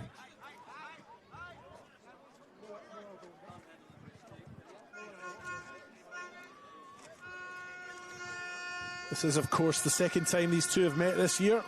They did meet in round 3. Modbury Jets with 5-0 win at home. As I mentioned before, 4-0 at half-time. Hamish McCabe and Lachlan Wilson, the goal scorers in that one. They scored 2 each. And it was a very late own goal by Cove's Caden Yates. Well, Cove, at this point in time, not looking like they'll certainly achieve a scoreline like that, but still seeking a point here. 3 points, should I say. As Higgins takes that kick. Lumba collects it. He's got Evans on his back. Turns to face him. Overlapping run. Cross into the middle. Punched by Signorello. Ryder has a swing, but a miss. Balamba has it. Straight through the middle they go. There's a foot race here. Bartkowski's through. He's a little tug in his shirt there. And this will be an interesting decision. And it's a red. Last man And Connor Higgins is set off for an early bath. Last man, little tug on the shirt. And I'm not sure if Cove have much of an argument there. I think Andrew Kite's got that one correct. Your thoughts, Simon? Well, I was just thinking, I think that was clear what's happened there. But on the flip side, Bartkowski, the same way with that foul that won the free kick not too long ago, just really patient with that. And he knew that the pressure was on Cove to do something decisive. It seemed like with his, I guess, longer stride, he was going to get just in front. And in the end, it was Cove had to do something decisive. But unfortunately for them, maybe a little bit more heavy-handed or perhaps a bit more obvious than they initially thought it. And this might be the late turning point for this game. I guess not turning point, because I think Modbury have sort of built with their momentum throughout this second half. But, you know, I'm certainly ready for a goal tonight. I imagine you're the same. Yes, I would like to see one. We're 80 minutes in. There's only 10 to go. These two sides did have 0-0 draws at the weekend, so I guess it's not entirely unexpected if they are struggling in front of goal, both of them, in recent weeks.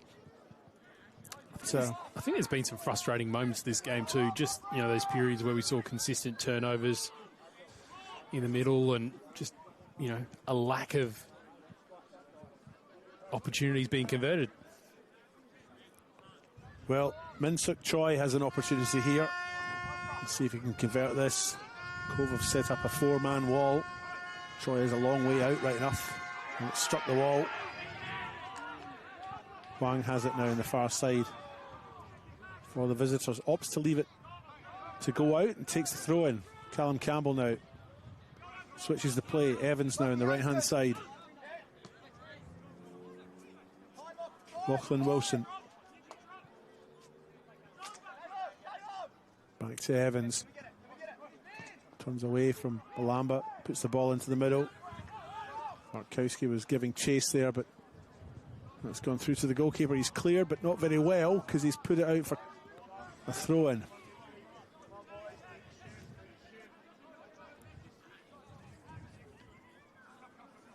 Less than 10 minutes of regulation time remaining here at the Southern Soccer Facility in Trott Park. Chilly Tuesday night here in Adelaide South.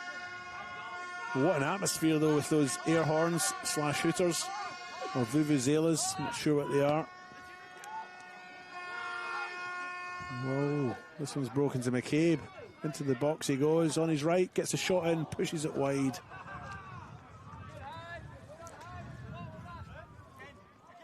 Just getting a better look at those air horns. They've got some modified type jammies there, some extended magazine air horns or something. It's like they've got a vuvuzela on the end of one of those air horns, which is a little bit different. The magnum of the air horns, eh? The Nimbus 2000 of the air horn. They must all got in with a six-pack. The Rolls Royce of the air The horn. Rolls Royce.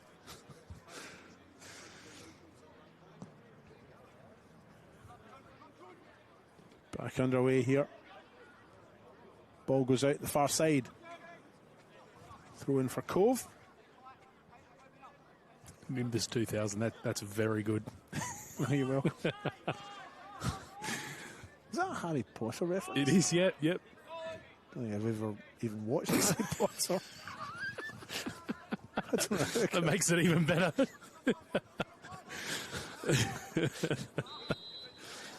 I don't even know. Was that the broom? Yeah, it is, yeah. Right. Yeah. What is-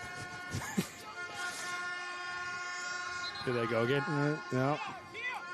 A chorus of vuvuzelas as right outside with a chance here on his right, strikes. Oh, he's actually put that a fair distance wide. What an opportunity. I mean, both sides have had their opportunities, but Yeah, the way we're going at the moment, I'm getting more and more the feeling that no one's destined to score tonight. But in terms of 1 point, it won't do a whole lot for Modbury. I've just had a quick peek of the ladder. It does mean that Cove will go level with Cumberland, though.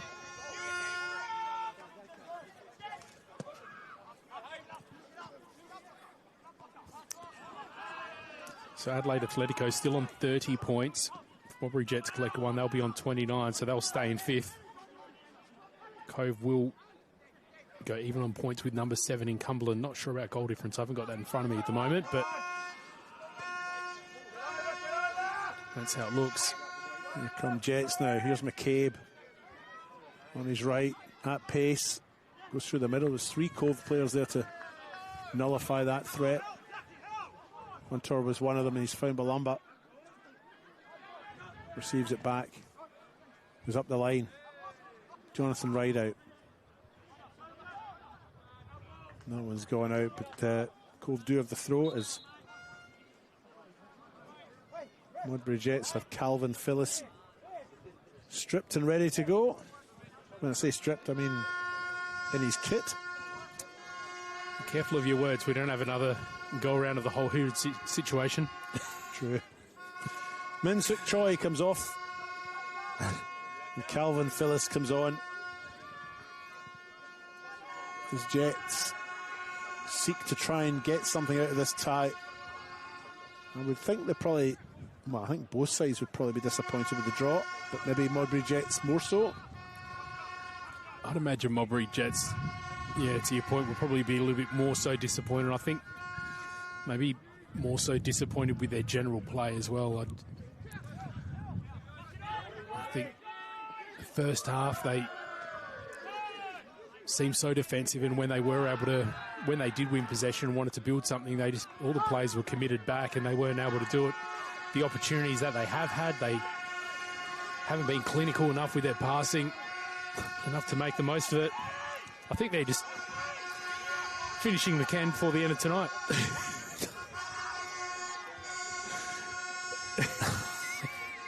That's great. Yes, right out, free kick. Right into the middle it goes. Met by Paul Wilson. Now Phyllis, his first touch. Goes out. Cove have a throw. Down at the Cove Ultras end. That's it, yeah. all 4 of them. Is that the easy way out? Not chanting and singing, just relying on air horn technology? Just pressing a button. Yeah. The game's gone. McCabe finds Bartkowski, feeds it out. He's looking for Evans, but goodness me, that's a fine tracking tackle by Michael Good. Stalls the momentum. That looked like a full throw. Campbell. Tassotti. And the run through the middle.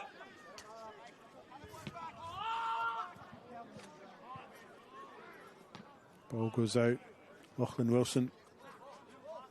Well, he's back there, but going to retrieve a spear ball, I think. Is it going to? Oh, no, it's stopped. Someone's going to have to get the ladder after this. The boys are refilling the air. And the Hooters there behind the goal. Reload. Balumba now tracks back.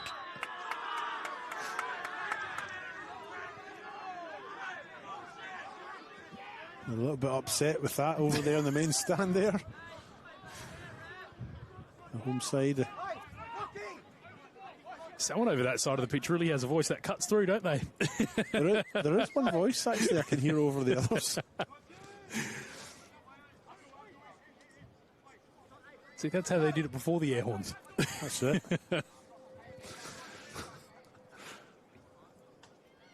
Into the last minute of regulation time. Here's McCabe, takes his free kicks into the middle. 2 players go to the ground. Nothing given other than a free kick for the defending side, and they've played it out quickly. Sanchez plays it out to this near side, picked up by Zach Becker. He faces McCabe, who's had a wee slip. Balumba back to Becker. Final shot, though, straight into the arms of James Signorello.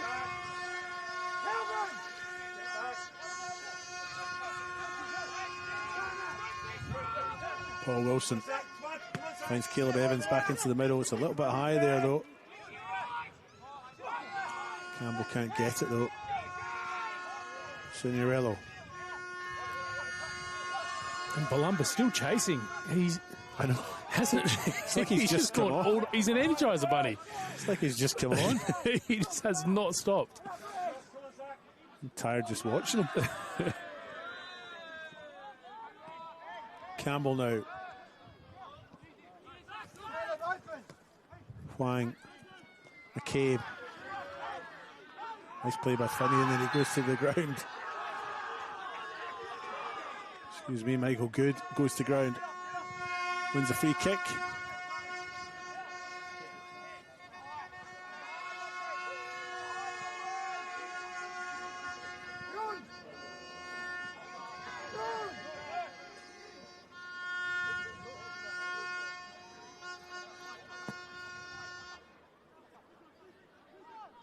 Right out, brings that one down. Columba back to the goalkeeper, Cinerello. Despite the noise and the distraction behind him, he clears his line, safe as a bank.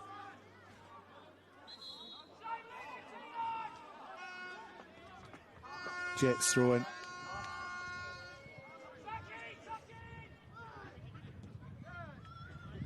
Popped up there by Michael Good.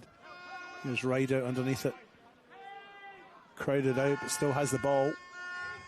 Makes his way to the byline.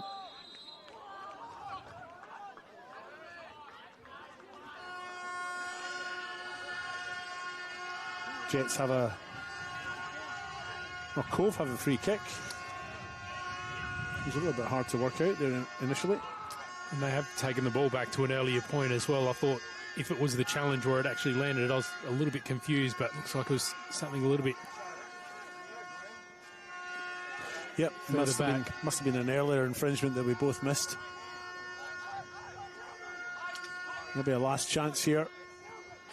We're into injury time here as this ball's whipped in by Rideout.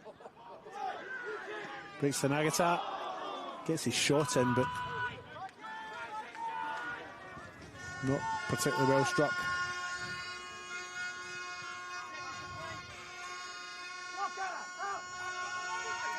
Paul Wilson. Now it's Callum Campbell. Little chip over the top. One for Bartkowski to give chase to, but Higgins is out well and clears. Higgins did really well in this late stage. Should judge that and start his attack at it early enough and just get ahead of Bartkowski, which it's been interesting watching Bartkowski throughout the second half. I think he's been quite good, although not really afforded the chance to finish anything. Callum Campbell there with a loose pass, really. Rideout. Here's Balumba now. Rideout's going through the middle here. He's going to find him too. Rideout on his left. Goes to ground. And I think he's given a penalty for this, Andrew Kite. And a yellow card for Paul Wilson. Probably just yellow because, to be honest, Rideout was probably running away from the goal. He wasn't running towards it, was he? Yeah, and I mean, we had a conversation before this game about a similar incident in another game as well. And yeah, although the shirt pull was clear and the intention there was clear, I think, yeah, I can understand the decision. 94th minute. It's not a penalty by the looks of it. It is a free kick right in the edge of the box. Much debate over that, but 4 minutes into injury time, possibly the last chance Cove will have to steal this win. There would be theft, wouldn't it? At this time of the game. It's been fairly evenly matched. Neither side probably outshone the other over the 95 minutes or so that we've played, but I'd probably give the slight nod to Cove, to be honest. I think just a little bit more positive in their approach. For me, there's just the individual errors along the way for Modbury have been one of the takeaways from this game, to be perfectly honest. For me, if Cove score now, it'll be a reward for their persistence throughout tonight, although I think, yeah, as the game's gone on, I think it has gone more Modbury's way too.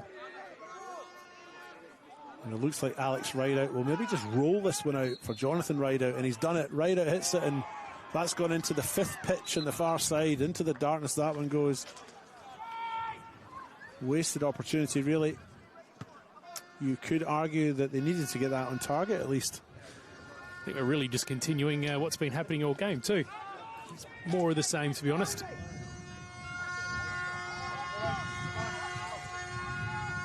Can't be long left now. There's Paul Wilson now. There's Caleb Evans. Huang combined well there, the trio. It's been chipped forward. McCabe has won that from Declan Finney. And Sanchez, he just clears. Hill is a long way out. Judges the bounce well though and pops it forward. Now it's Campbell. Now it's Tassotti. Bartkowski wanted to go on his left, opted to use Campbell across the face. It goes. Another chance going to begging. Bit more clinical in front of goal. Could have been 4-all. Well, again, I think it's fitting that one missed at either side by both teams as well. Again, it's just been the story of this whole evening, really. And that's it. Referee Andrew Kite blows his whistle. It's finished in a rather disappointing 0-0 draw, Simon. Is that your first for the year? It is, yep. We've had a bit of a side plot going on about who gets the most 0-0 draws, and there's another one to add to your tally. Yes, I think that's my fourth of the year. That's a bit disappointing. Look, I think the opportunities were there, but both sides probably lacked a little bit of potency in that final third and lacked the ability just to be clinical when it counted.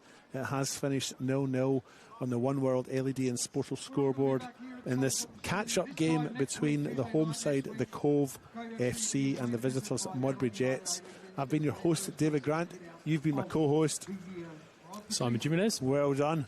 We'll sign off for now, and we'll see you next time. Players will be available for signings. Bar and cafe will be open all night. We'd love the community to get down here. Gates next Tuesday night right here at 5:30 p.m. Adelaide United and Cove FC.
JJ!